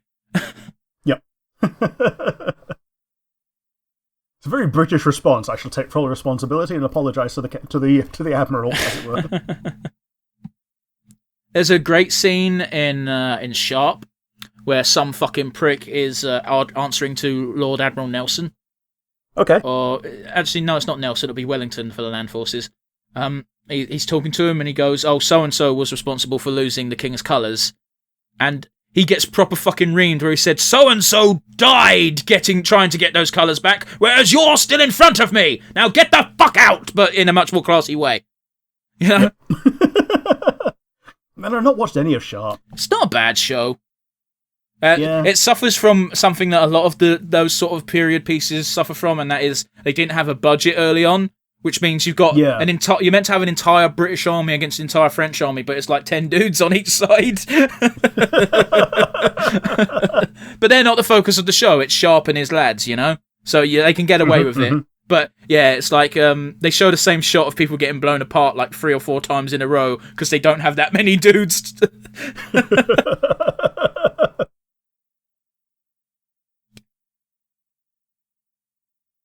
I know there's a part where he's drilling his team and he goes, well, what do you bring to the fucking table?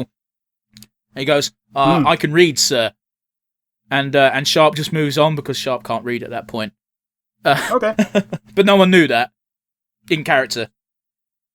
Fair enough. Apologise, ladies and gentlemen. You're going to hear the signature.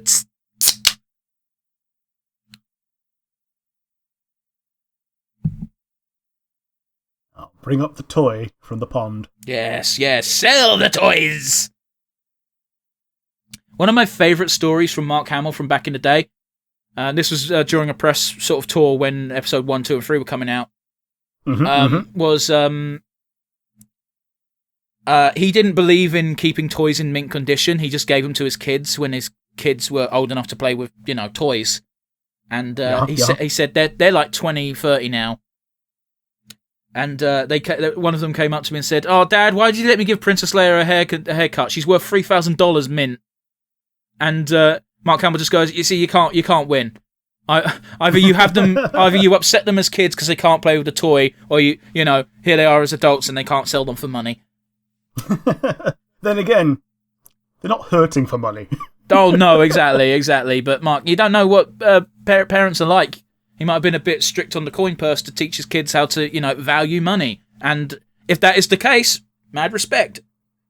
Yeah. Well, it's one of those where if they really wanted to sell the Princess Leia, all they had to do is just get Mark Hamill to sign it. And then it's instantly worth more, plus the story. Yeah. Yeah, you're not wrong. I said it before and I'll say it again. One of my prized possessions right now is David Prowse's signature. Yes. Because wasn't it not long before he passed away as well? Oh, no, I purchased it after his death. Oh, okay. But yeah, it's great. See, I don't really bump into celebrities, believe it or not, so I don't have actual signatures that I've gotten myself. I usually purchase them, and here's something I've always been a stickler for, is that people don't understand what certificates of authenticity are. In that they don't guarantee the thing that you've got is real. What it is it's the person who's selling you the autograph signing it to say, yes, I got this signed by so-and-so, which means if at any point you find out that was a lie, you get your money back. Right. Yeah, you see, it's not it's to say this is authentic, but what it's actually is a legally binding document that if it, that it's a forgery or it's a fake or any of number of situations, you're covered financially. So yeah, you should get them when you purchase autographs. However, do not think because you have one, you have the official proper article. Yeah? PSA for people. I don't buy many autographs. That's the one autograph I've bought for myself. All the others were of sportsmen for my dad when he was still around. Yeah. And also, what's the name of those people in that pop group? Gold! The Kemps. I got an autograph of the Kemps when they played the Cray Twins. Okay. For him. Okay. I'm telling stories because there's not much to talk about right now. It's an iconic fucking scene. What do you want us to say? It's been a long time without a subtitle, and the first subtitle is Yoda going, Do you want to dissect? They don't give subtitles. Go on. I was going to say, they don't give subtitles to R2 making beeps. Nah. But yeah, want to dissect what, sorry? Do you want to dissect the line of do or do not, there is no try? I mean, yeah, it's absolutely iconic. And it is basically saying, don't set out with the mindset of potential failure. Yeah, the way... Because by that point, you've already talked yourself into failure. Yeah. The way I've always taken the line is a lot of people go, oh, that's an absolute and only Sith do that. And, okay. That's what a lot of people seem to take away from it. The way I've always taken it is, no, you're not going to try to do it. You're going to do it, and either you're going to succeed or you're going to fail. Yeah. And that's a great outlook at approaching tasks. I'm going to do the task. I don't know. You might not know if you're going to fail or succeed, but you know you're going to do one of the two. Yeah. Like, it's you're going to do it to completion, and whether it's a positive or negative outcome is up to what happened in the task. Yep. Yeah, I like that one. Yeah, I thought that was how they got away with it, but I couldn't remember 100%. Yep. What a ballsy move. And fuck, I'm just looking at the time left on the film. We've got just under an hour. I could have sworn they got to Alderaan before now. Not Alderaan. Fucking Bespin. Oh, fuck, it's definitely not Alderaan. Oh, shit. My bad. Although that said, they do reuse the idea of an asteroid field from the Alderaan scene. Yeah, I guess so. Thank you. Yeah. Oh, he said that as well.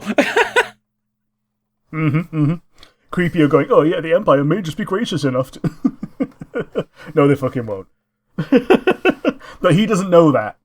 He's programmed with etiquette and protocol. Yeah. Like, as you'd see from the name protocol droid.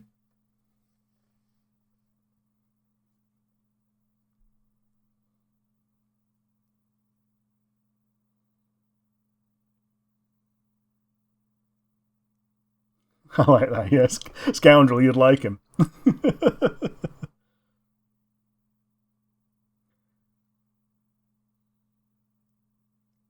Yeah, so apparently the gas they use for the mine with this is used in, like, lasers. Okay. So it's essentially blaster coolant. Yeah, and that means it's a fucking gold mine during the Empire. Yes.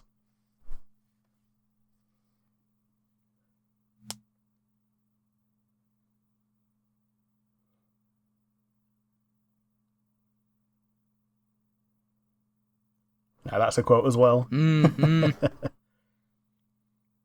Like, I think my favourite Han quote, and I'm sure it's a lot of people's, is actually at the end of this film. What, the "I love you, I know"? Yeah, it's great, and I love when they call back to it in Jedi. Yeah, you just reverse it. It's great. Oh, there's Slave One. Yeah, Boba had the same idea. Yeah, and he's the only bounty hunter who had the idea. Yep. Now that's what makes him the best in this particular situation. Yeah, because Cad Bane's off doing shit somewhere else, apparently. Well, he might be in stasis. We don't know. That might be how he's lived so long. It could be. It would imply so, wouldn't it? Because, again, we established early on that that species shouldn't live that long. No. Although he is, like, we use the trope a lot in Star Wars, more machine than man. Yeah. Like, he's got the wires going to the side of his face, even going far back to when he was, like, young. Yeah. I'm not going to say in his prime, because I don't think his prime actually ends. But, yeah. Well, case in point, he couldn't be... he could still beat Boba Fett on the draw. Yes. However, again, I feel like we need to emphasise the fact that he's always been a speed shooter. Yeah, he's a speed shooter, not a close combatant. Like, one of the reasons why he beat Hunter, even though Hunter's a great shot, is Cad Bane fires from the hip. Yeah. And whereas Hunter, during that scene, we even see it, his arm is still rising to get a shot long after Cad Bane's already fucking shot him. Yeah. My God, there's nothing cooler in a fucking Western movie than firing from the hip accurately. That is a little one where, apparently, if you're doing firearms training for the police, part of what you have to do as your homework is to do a draw in the mirror so you can see what you're doing wrong each time. However, over and over again. However, you have to have a critical eye when you're doing that, and not a lot of people can criticise themselves. Sure. But yeah, the idea is, as soon as it's out of your holster, it's going to be pointed at your target the entire time, so when you're raising it up... There's not a chance of firing at some motherfucker. Yeah. You got to be... or like at your own leg or whatever. Here's one of the actual problems as well, is... depending on what state and even what city you're in, depends on the level of comprehensive training you get as a policeman. Oh yeah, totally. What I'm talking about actually is the British firearms officers. There aren't many of them. That makes a lot of sense though, because you need to go through the fucking, everything in order to be a firearm officer in this fucking UK, and rightly so. Yeah, there is a carefully constructed ringer that people put themselves through to get that amount of training and that amount of responsibility, really. And that's not even talking about sharpshooters. That's just officer who's allowed to carry a firearm. Yeah, the equivalent of the standard Joe Schmo French officer gendarme, as in gentlemen who are armed. Yeah. Which is what their policemen are called. Fair enough. Policemen's. I knew what you meant, it's cool. Your policemen's. But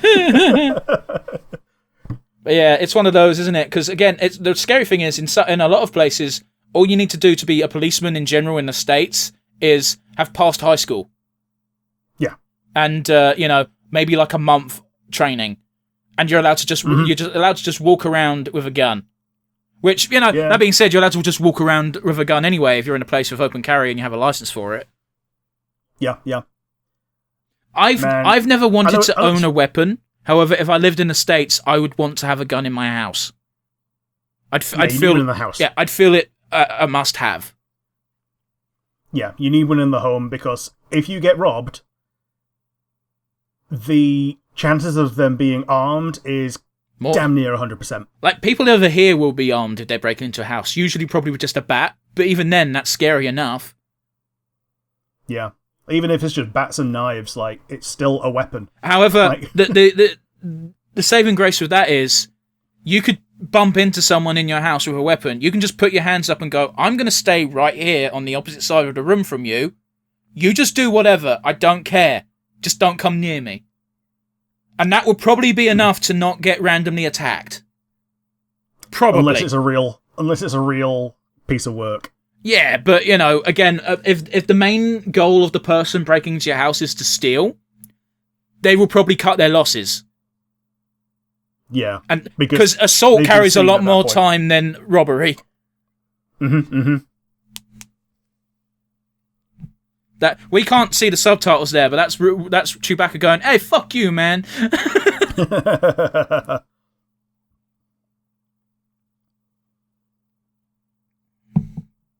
I'll be honest, you know, watching this film back, I think they cast young Han and Lando very well. They managed to pick up their mannerisms very good. Man, that was bad English, but you know what I mean. I know what you mean. Like, the mannerisms, the syntax, just the way they carry themselves, which is just saying mannerisms again, but more anally. Yeah. Oh, Creepio can rush. Look at this fucking joyous, pompous music going on. Yeah, because you're in an idyllic place that's, like, well-maintained for once. I'm going to see Darth Vader in about 2 minutes. Yes.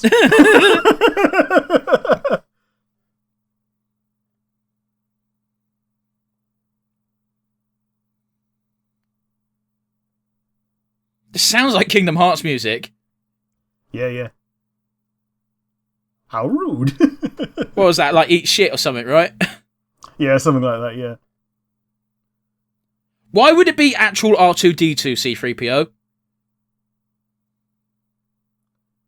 Oh, apparently these are Ugnaughts, which are the same race as Queel. Yep. In Mando.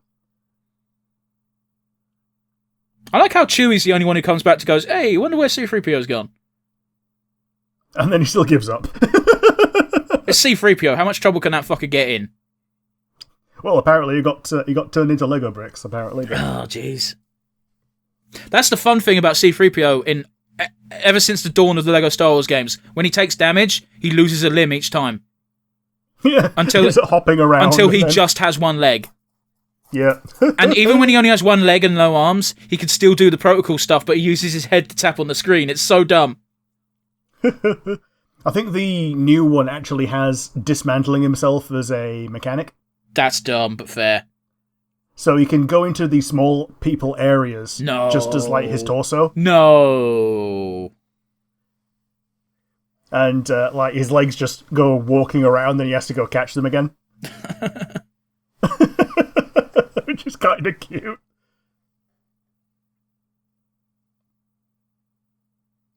Man, what a fucking payday for Alec Guinness in this and Jedi, though. Yeah, totally. Just dress in a bathrobe, get some VFX painted around you, say some pseudo self-help space shit. Well, like, they had green screens back then, right? I believe so, yeah. So, you know, he didn't even need to be there. Maybe. They didn't have that good internet or anything. Yeah. They didn't have internet at all. Yeah, but, like, because I'm pretty sure Obi-Wan is one of the few things that's digitally enhanced in this movie, but I remember in the original footage he was very grainy. Yes. So I feel like it was just, like, they just cut and put over, like, the film cells or some shit. Yeah, that's what they actually literally used to do. They used to when they superimposed onto film cells, they would do it frame by frame. Yeah, but that's what I'm saying. That's what I think they did, in that he didn't need to be on set for the Dagobah shit. Yeah. But then again, it was filmed at Pinewood, so... Man, this fucker was in Lawrence of Arabia, and he's remembered for Obi-Wan, poor fucker. Yeah. God, I love this music. The iconic beats when you hear them, it makes you feel good, doesn't it? Yeah, the Force theme, yeah. Like, here's the thing. Until it was codified as the Force theme, we thought it was Obi-Wan's theme. Which is fair. It plays when he's about. Yeah.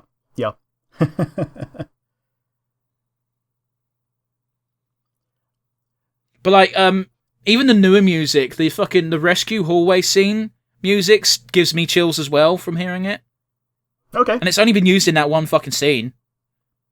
But it's so good.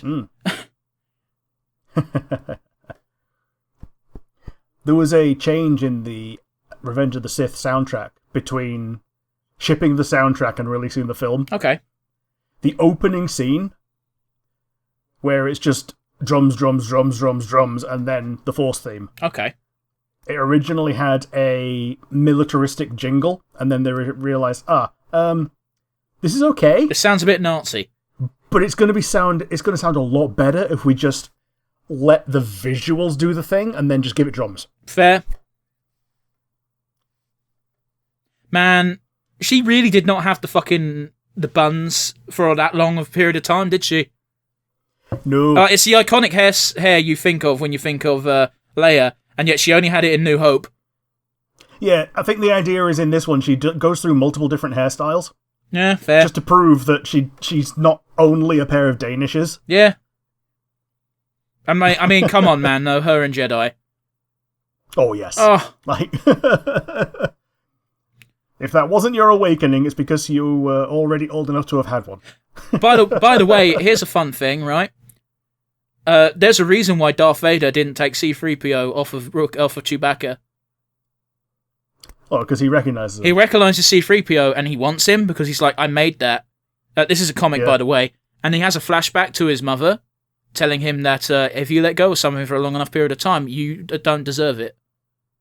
And in his mind, as they're retreating and he sees C-3PO and he's just like, he's theirs now. Because I've not had him for so long, and therefore I don't deserve him because of something Shmi said to him when he was 5. Apparently, that this is also some bullshit they had to cobble together as to why Darth Vader doesn't make a big deal out of finding C-3PO. And I don't think he ever meets R2, does he? I think the only time he sees R2 is... No, he doesn't even see him in Jedi, does he? Because Luke goes to him alone. Yeah, you might see him when they're going through the town here. R2's not here. And R2's with Luke. Well, okay, not here, but like... Yeah, but this area, but later on. But R2 stays on the ship the whole time. Oh, he goes around, he does some hacking. That's what he snarks to Creepio when he's about... You learned about this from some computer on the space station. Okay. I like how the first thing Han does here. Yep. Like, Han knows that won't work, but he still does it. Have you seen how many times they had to do this to get it right? They had to do it like 20 times. Because all it is David Prowse raising his hand. It's all on the fucking technicians behind the scene doing fucking pulleys and stuff for the Force trick. But it's just like... It was just random whether or not the handle would be in his hand when he caught it. Yep. I mean, I guess the real way to do it is to do it in reverse, isn't it? Well, even then, it wouldn't look as... Because they'd still need to have Han catching it. You know? Well, you just cut from one to the other. Well, they didn't do that. Yeah. They did it... It's so dumb.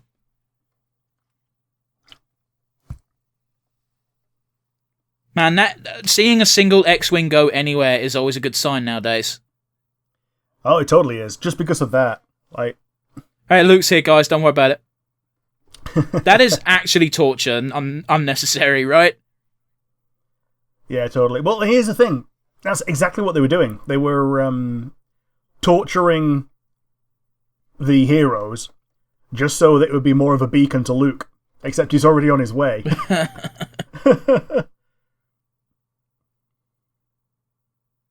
Oh, Horatio. I knew him, poor Yorick. I knew him, Horatio. I think is the line. Yeah, his neck's hollow as well at that point. Don't worry about it. And here's where we get to see that Chewbacca is not just a barbarian.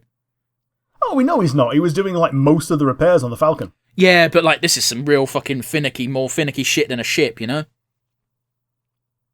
Yep. Also, how can he not realise his head's on backwards? I think he knows that it's on backwards, but he needs to like have it basically that way because the stuff that's on his back is stuff that you can touch. Fair enough. You know, it's like a keyboard. You know, if you wouldn't want to press something on a keyboard while you're trying to do PC surgery, would you? Yeah, no, I get you.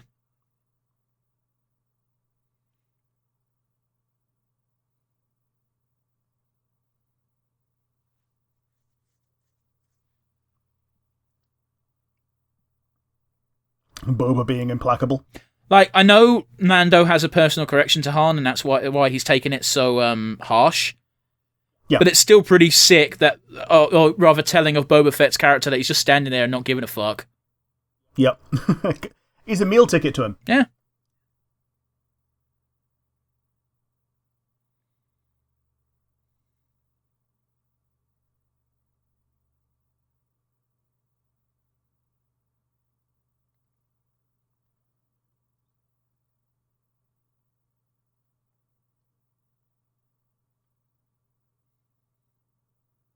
There's a great robot chicken gag of Darth Vader coming back. Like every time Lando says that, Darth Vader just comes back the next second and goes, also this, also this, also this, also this, until eventually Lando just goes, this deal's great, I'm totally happy, and then Darth Vader just fucks off. Yep. Like, seriously, how ungrateful is that little shit? Yeah. He doesn't do himself any favours, does he? Nah. Oh, I see his metal spine.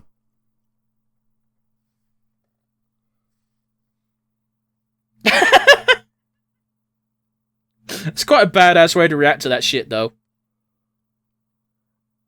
But the thing that really sells it is when he says they didn't even ask any questions. Damn. Because all it was just literally to be a psychic beacon to Luke. Yeah.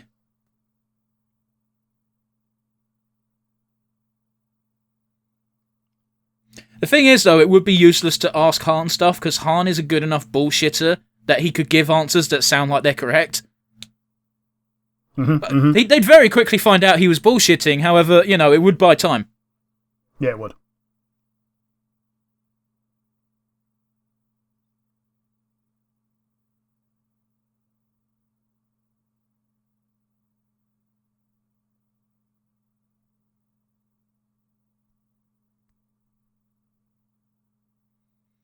Lando did deserve that, though. He did. Han didn't deserve that, considering he immediately fell over after the punch. Yeah, and he was always gonna fall over, considering the state that he's in. Yeah.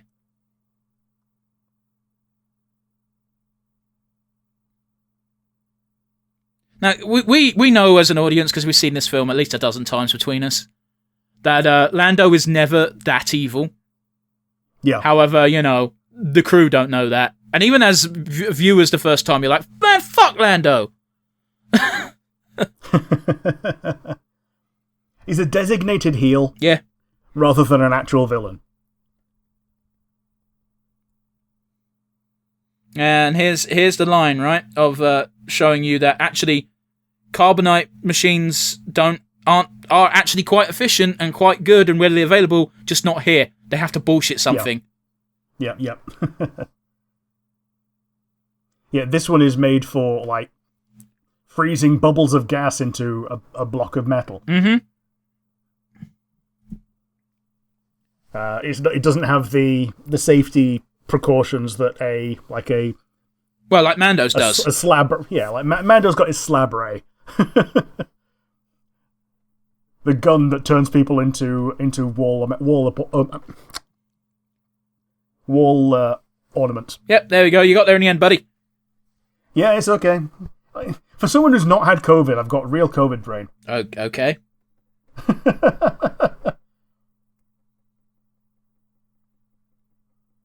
Like the audacity of C-3PO thinking he has any control in this scenario. Telling Chewie, turn around, I can't see.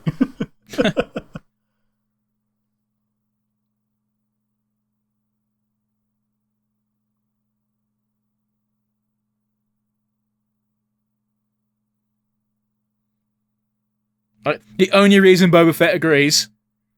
Yeah.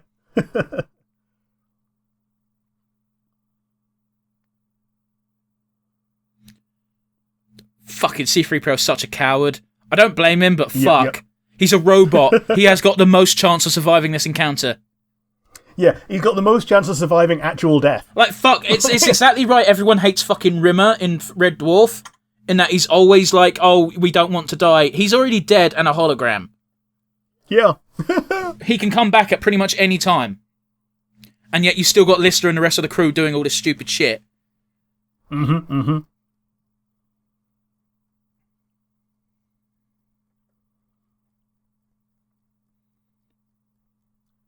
Poignant moment. If I remember correctly, Harrison Ford wanted to die in this film, right? I think so, yeah. And he argued for it in the next film as well. Yeah. And it was like, I think that was one of the conditions of him coming back for Force Awakens was, you gotta kill me off. Don't want to do any more of this shit. And yet they're still bringing back as a stupid cheese dream memory. Wait, really? Yeah, it comes back again. Damn. But it's only as a, something that may or may not have happened. Oh, that's always fun, isn't it? Yeah.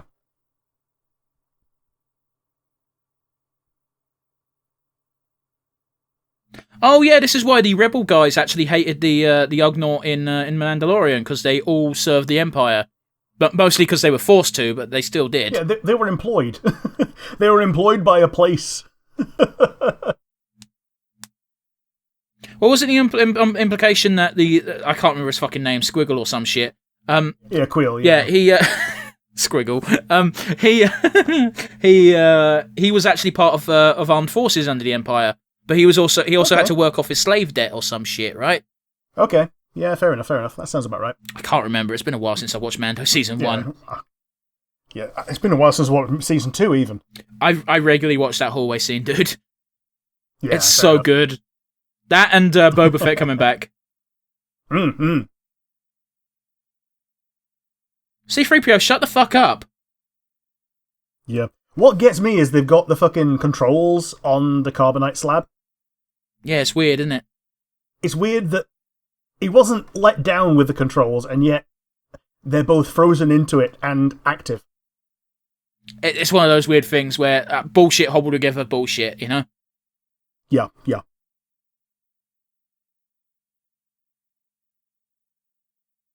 That wasn't part of the deal.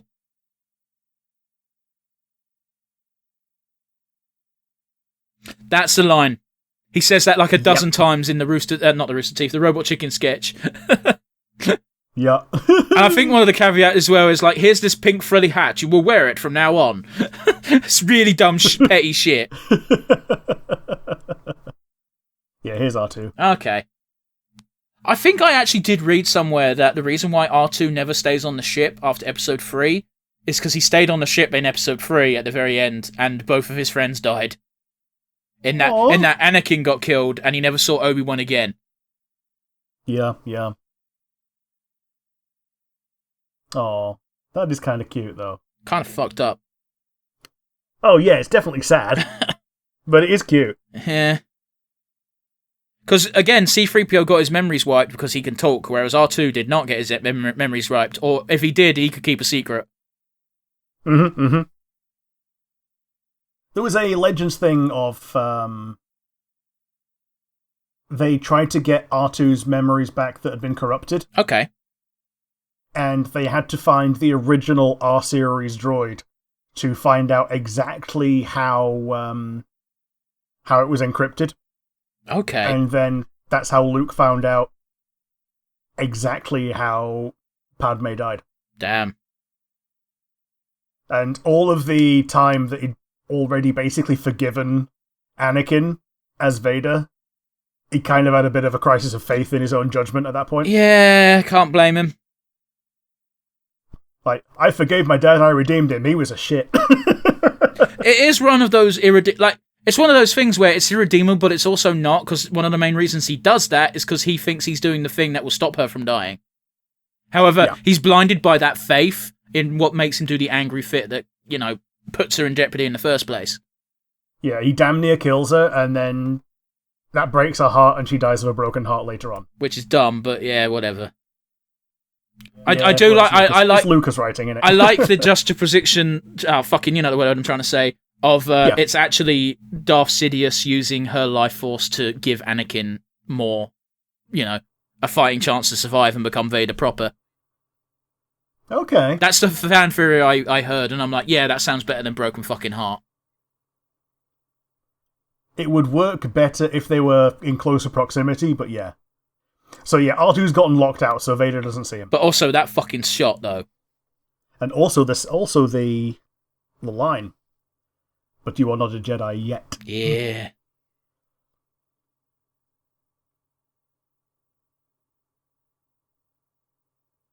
See, whenever you see encounters like this, the thing you should always pay attention to is who ignites first. Yep. And this time it was Luke. Luke drew first. Yeah. It's one of those very interesting things where there's only one time where Obi-Wan ignites his lightsaber first during his encounters with Darth Maul. Okay. And that time is on Tatooine. Yeah, because he sees a guy coming in on a jet bike at full speed. No, you're thinking of Qui-Gon. I'm talking about in Rebels. Oh, okay. When Darth Maul is going, "You're protecting something. No, someone." And that's when Obi-Wan ignites his lightsaber, because it's like, nope, can't even. Yep. Yeah, I'm thinking of Qui-Gon going, "Anakin, drop!" And to his credit, Anakin does drop immediately. Yeah. Also, isn't Chewbacca about to choke a bitch? Yeah, he is. Shut up, C-3PO. You also know that Chewbacca's not seriously trying to kill him, because he could do it very easily. Yeah, he's just trying to intimidate Lando to get some actual correct answers out of him right now.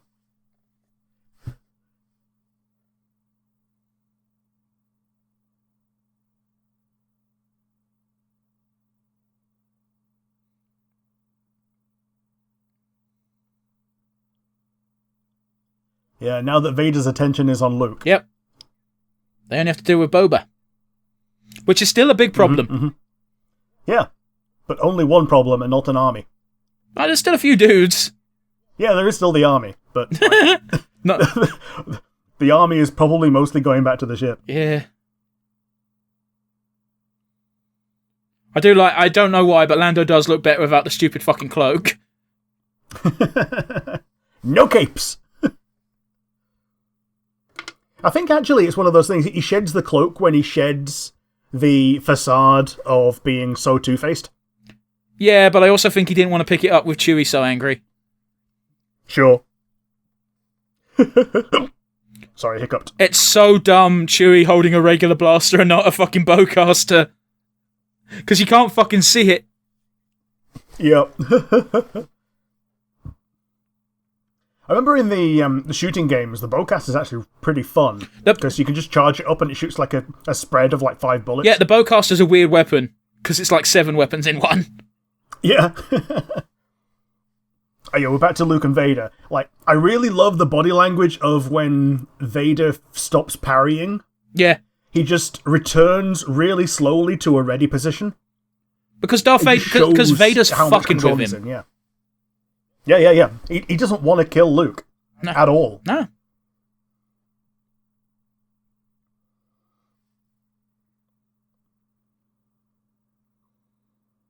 That was not good looking. No. He's learned enough Force to do Force jump. Yeah.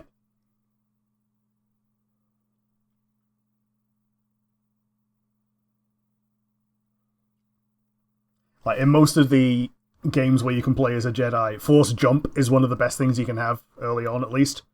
It's also just basic shit, you know? Yeah. And it's one of those things that, because you've got it as the Jedi, it makes you feel more... You got more power than the average Joe. Even if there's millions of them, you've got more mobility than them without just straight up being able to fly. However, here's the bullshit thing.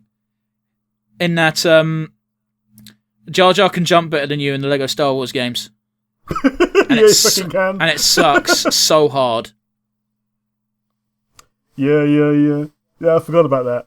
Doesn't Jar Jar also not have any attacks apart from, like... No, the only reason you swap to him is there are jumps that are too high for the Jedi to get to. Yep. It's bullshit. And I think they fix it in the collection of all 6 before the new one came out, obviously, where, no, he can only jump as high as Jedi now, so you don't actually need him. Yeah, fair enough. Yeah, so you just double jump with a Jedi and you're good. Yeah. And the one attack, double jump and lightsaber slam on the ground, that's normally what you use to kill most bosses until they make bosses into having mechanics where you have to parry and everything. Yep. Also, it's how you used to destroy Droideka. Yes. You do that once to short out the shield, and then you just hit them.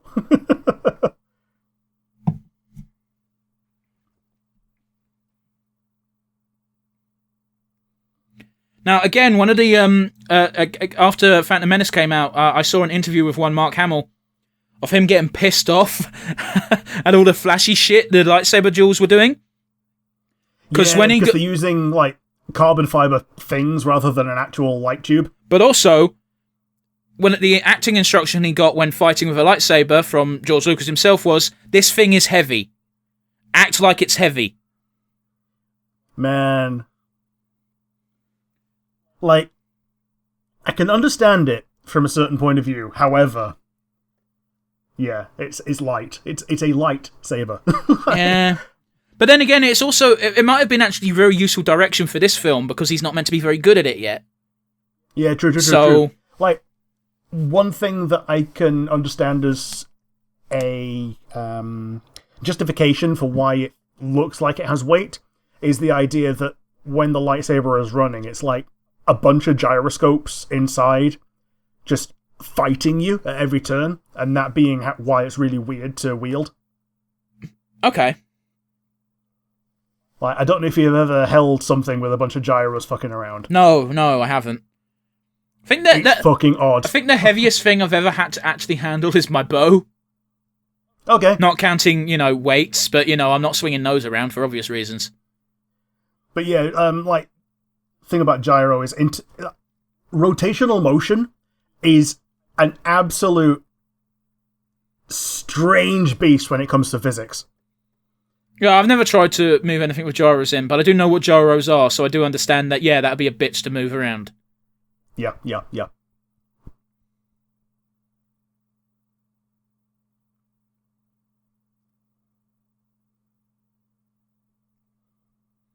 C-3PO is so unlikable. Yeah, like, R2 is telling him vital information. Yeah, we're gonna need to fix the Falcon again right now.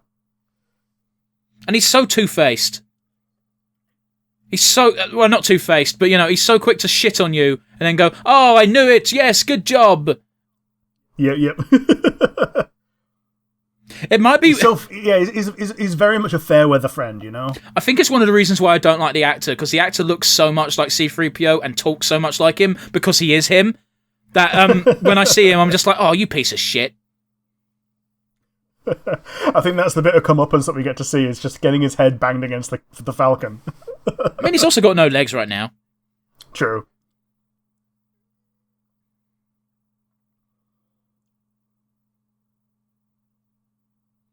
He's the only reason you're alive, you ungrateful little fuck. Yep. Man, I just remember the thing on The Simpsons.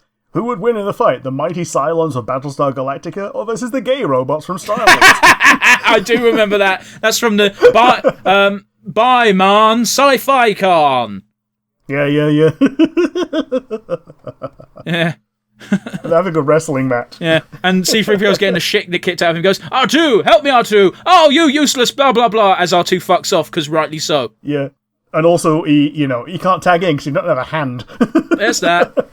Man, one of my favourite fucking things I saw as a kid was I watched a random WCW match. It was a 6-man tag, which means, 3 people on each side. And one of the guys was getting the shit knocked out of him, and both of his partners were in the corner with their hands outstretched, waiting for the tag. And as he got to the corner, he fucking double tagged. He tagged both guys in, and they both came in. They were both legal, and beat the shit out of the other guy. And my mind was blown. I was like, why doesn't everyone do this? Yep. Which is kind of a problem with the spot. The Skywalker special. Yes. I do like the other thing of that these pipes that have been cut off, they were cut off to make the scene visible. Yeah. Man, we're going to listen to this speech now and not talk. Innit, Rick? Mostly. We're going to see the most misquoted thing in the world in a second.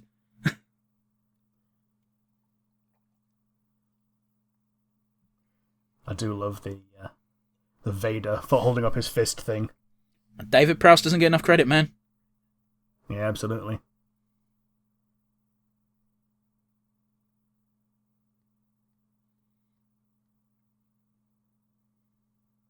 Right. Face. This is very hammy in a second, but also very good by Hamill.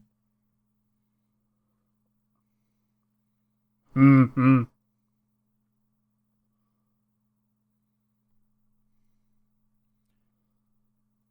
Like, the way he says no is very comical, but everything else is spot on. Yeah, like, you don't see men in actual emotional pain in film very often. No, God, no. Especially not in the fucking 80s. No. Literally rather die than go home with dad. To be fair, his dad is the incarnation of evil. Yes. Come with me if you want to live. I love how he just puts his hand down because he's like, oh, fuck. Yeah. It also blows my mind that that's the only outcropping in the entire area. Like, there's not another one that he just bangs his ankle on or anything. Movies, man. Yep. But yeah, it's one of those where it's just so ingrained in people's minds of the light of no, Luke. Of Luke, yeah. Yeah, Luke, I am your father. And yeah, it's... we all know. We all know it's no, I am your father. Well, I always thought it was no Luke. You know, like, I always knew the no was there, but I always thought there was a Luke in there. But no, he doesn't say the word Luke at all. But it's because the scene's been parodied so much, and they always go, no, so-and-so. This film has been parodied to death. It's one of those films where I bet a lot of people know the key beats, even if they've never seen it. Or even, I remember when Bleeding Gums Murphy had died, and there was like 3 Cloud people, and they were all James Earl Jones. But that's because Bleeding Gums Murphy was. Yeah. So it starts with Mufasa, and then there's Darth Vader, and then there's just James Earl Jones saying, "This is CNN."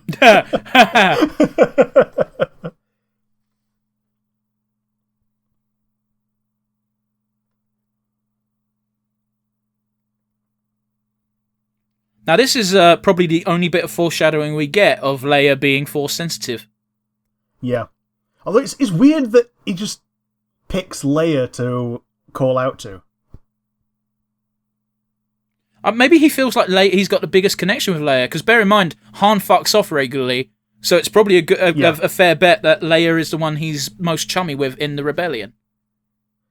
And it is a weird thing, he's not seen Han get fucked right now. That's true. So he doesn't know that Han is not in service right now. Well, I think, but he did briefly see Leia and Chewie.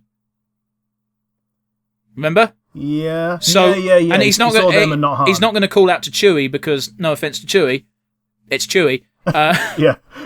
Like, he can basically understand Chewie, and Chewie can understand everyone else perfectly. Yeah. But you're leaving it to the actors to interpret Chewie. Mm. Like in the whole, "to shreds, you say," kind of response. Yeah. Hey, Lambda Shuttle. Mm. I'm getting a lot of stuttering on my stream. But we've only got 13 minutes left, so it's probably not a problem. Yep.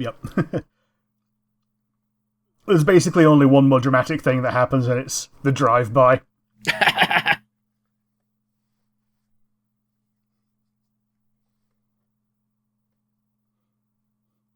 And I think the only reason that the Admiral survives that encounter is because Vader was literally there as much in control as he could ever be. Yep. And things still went wrong with him there, and he knows that everyone is basically there to, witness him being petty if he chooses to be petty. Yeah. Whereas beforehand, there are actual grievances. It's one of those where you can't blame your subordinate for your fuck-ups when you're in direct control. Yeah, that's a real good way to get court-martialed, except it's Vader. Oh, Vader could get away with it, but he's smarter than that. Yeah. Either that or he remembers being better than that. Yeah. You got to bear in mind that this motherfucking admiral that he's got serving under him serves under him until the end. So, Yes. He does install a sense of loyalty into the dude, and that's kind of invaluable in the Empire. Yeah, the Admiral is the one that's still on board on the Super Star Destroyer when it crashes into the Death Star 2. Yeah.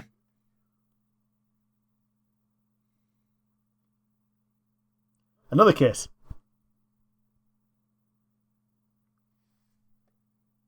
Yeah, that one's weird, isn't it? It's just a little peck on the lips that wasn't actually, I feel like it was meant to be on the cheek. But then Luke moves his face. Yeah. But Luke's also out of it, so it weren't on purpose. Yeah, totally. Hey, remember that hyperdrive thing? Yep. This is where Lando gets really annoyed as well. Right. It's not the time to be saying that. You know for a fact that if Han was in charge there and not Lando, he wouldn't be going, it's not my fault. It'd be like, all right, I've got to get my toolkit. Innit? Yeah, but it's one of those. It's one of those. Yeah, it isn't his fault, even though it was his guys doing it. Except it wasn't his guys doing it. As we just saw, it was subterfuge by the Empire. Yeah. So it's a good. He's got. Is that 2 gold legs for a 3PO right now? Yeah, it looks like it. Does he not normally have 2 gold legs? Yeah, he's normally got a silver one. Has he? Yeah, below the knee. I've never paid that much attention. That just sounded like R2 farted. I'm sorry.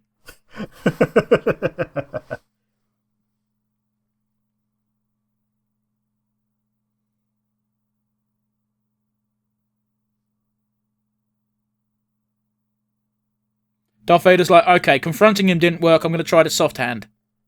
Yeah. Well, you see, what I said was true from a certain point of view. That's my Alec Guinness impression, and I know it's bad, so I'm going to stop.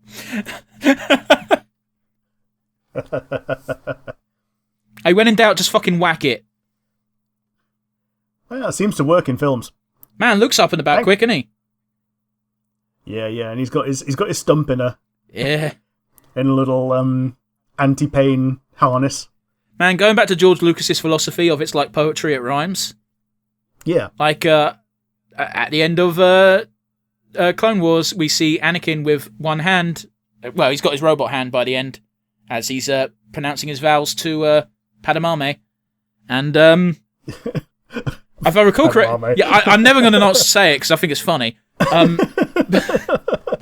But if I recall correctly, this ends in a similar fashion. Obviously, it's not a wedding; it's just Leia and Luke looking concerned. Oh, his leg's back to being silver now. I think where you might be getting thrown was that his foot's gold. Okay. You see? Yeah. So. And the lighting was weird, and it looked the same. That might have been it. I'm willing to hand wave it. I've hand waved. It's never going to be not funny, that fucking noise coming from R2. Yeah. The R2 scream is just like peak R2 noise. Yeah. And it's best when it's not actually fatal. Like, I think he made it when he got shot in the head in the first film. Yeah. And that was a little bit, a little bit heart-wrenching.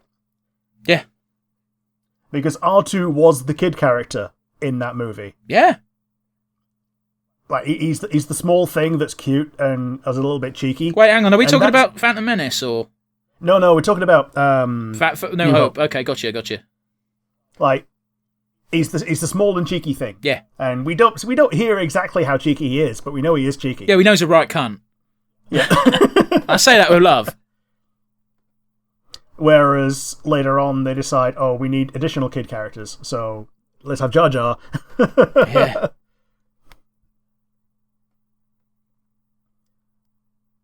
Man. Ain't that convenient? That's where he's going. Yeah, and now he's got Han's clothes on. Yeah, which is a doesn't get explained. Yeah, it's a Family Guy joke. Why is he wearing Han's clothes? And they actually say, and I do appreciate it because I never noticed it. And they straight up say, no, seriously, go watch this scene again in Empire Strikes Back. He's just wearing his clothes for no reason. Although the reason is actually probably just, he needed a change of clothes, and that's all that's on the Millennium Falcon. It's been a day. I do like the idea that you've got all these actuators in the wrist. Yeah. So they probably had to amputate more of the arm. Yeah. To be able to put enough wrist actuators in to make the hand work properly. This is the scene I'm talking about. This looks very similar to the Attack of the Clones one. Or Clone Wars, whatever it's called. I had a Tazo of that scene. Fucking Tazos. Now that's a fucking thing that ain't existed for centuries. Fuck me. Tazos, yeah. For those not familiar with Tazos, do you want to explain to the audience? They were circular pog-type things that were given away with Walker's-type crisps. I used to get them from What's-Its. I got mine from Doritos. You only got a certain part of the series from each type of crisp. Yep. So you would basically have to trade with other people that got other crisps to get a full set. I only got like a fifth of the entire thing because I only got Doritos. And of course they were called Tazos because originally they had Looney Tunes characters on them. Yeah. Including Taz. The first couple of seasons, I think actually the first season was just Taz doing other things, and the second season was the rest of the Looney Tunes. Fuck me. I miss Tazos. I know why they don't do it anymore. It's because I think there's some sort of law in most countries where you can't give away free shit with food that's bad for kids. Yeah. I understand the law, however, man, I think you can actually still get Tazos in Australia. Yeah, but I mean, it's like,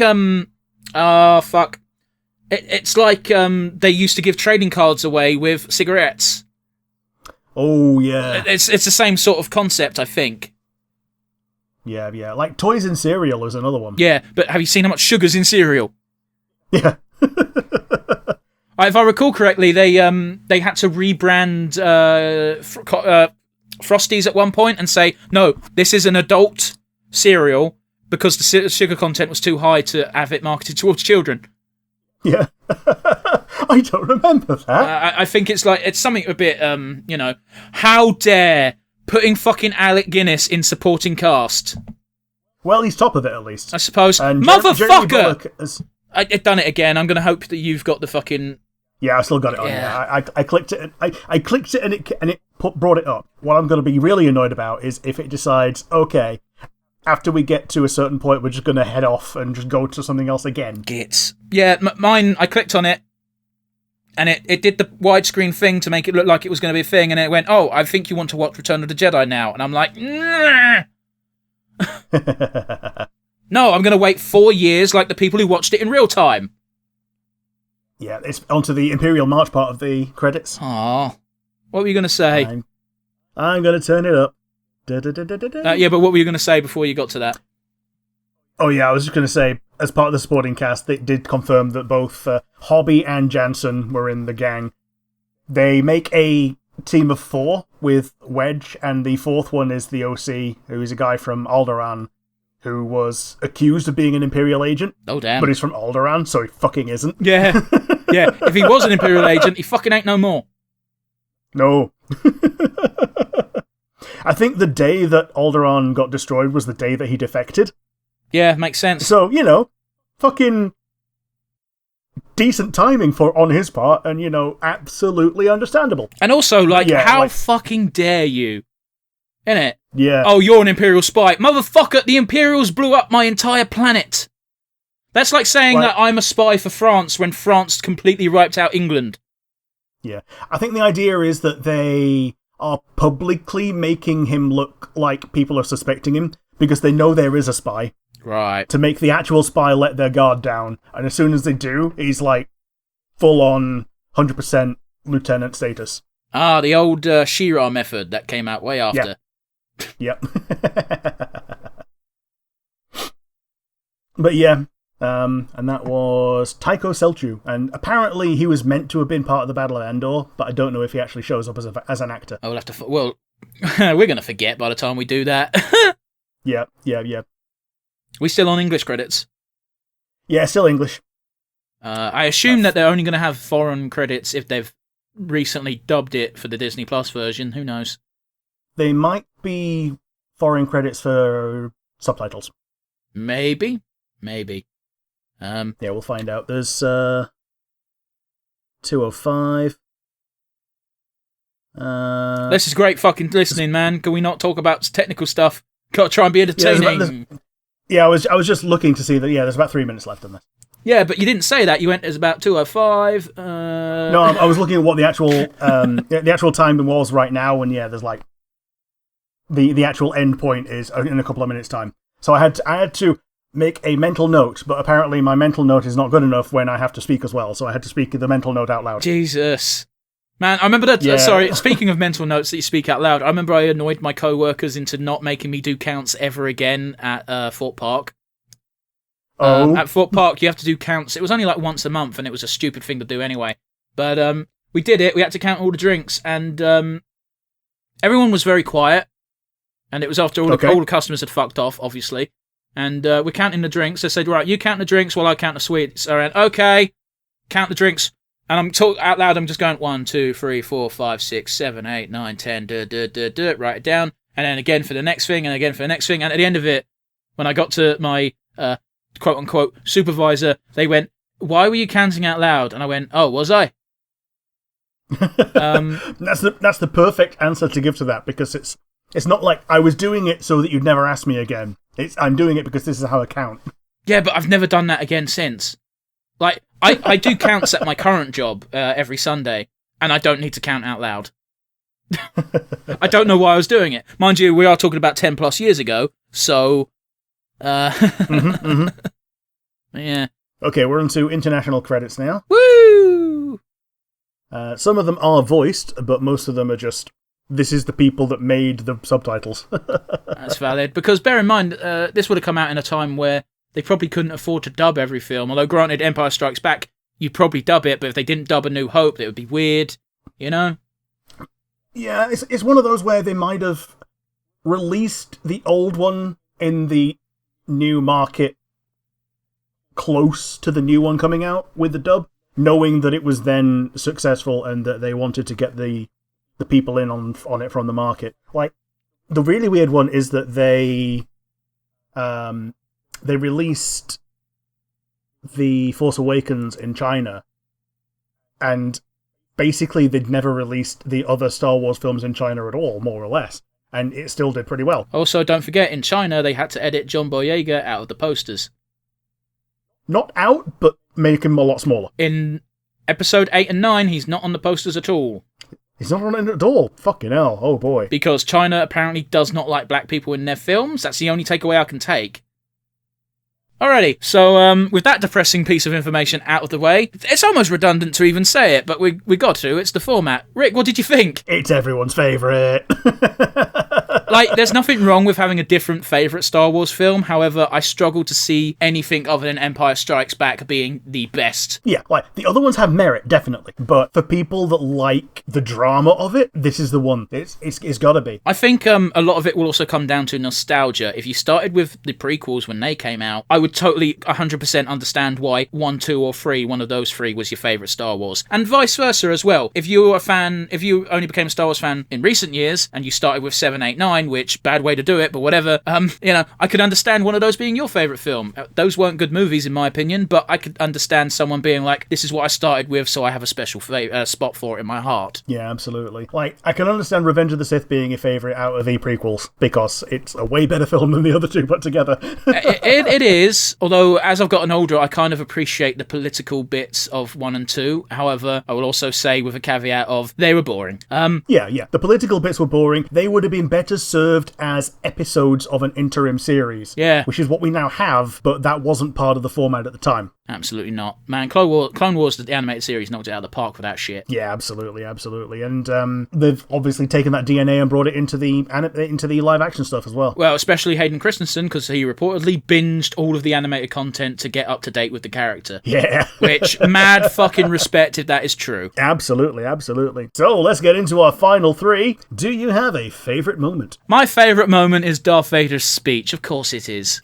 Very specifically, in case I need to specify, no, I am your father. Mm-hmm. You can't top it. It's my favourite moment of the film. The entire film is great. I love the film. I'm going to throw it back at you. What's your favourite moment? My favourite moment is actually the beginning of the Luke and Vader duel. It just shows how much more in control Vader is, and he only busts out more and more dangerous moves as the duel goes on when Luke is showing that he's actually properly resisting. Yeah, it's one of those as well where you straight up were very vocal about it when it happened. You were quite a fan of how Darth Vader made it very obvious with his body language and his stance that he was just not necessarily toying with Luke, but definitely not aiming to kill. Yeah, he's returning to ready at all points. He's not really attacking. He's mostly defending until he's actually, he actually wants to press the advantage later on. But yeah, we can't always talk about the good stuff. We sometimes have to talk about the bad stuff. Do you have a weakest link? I do.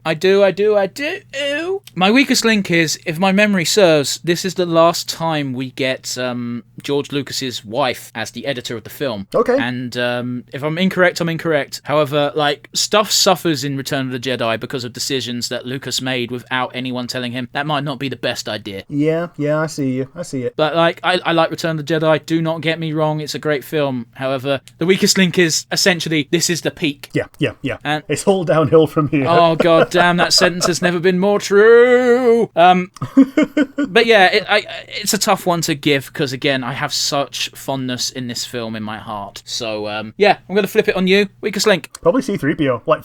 For the majority of the film, he didn't need to be there, and all he did was be a prick, make people annoyed. Yeah, I feel you.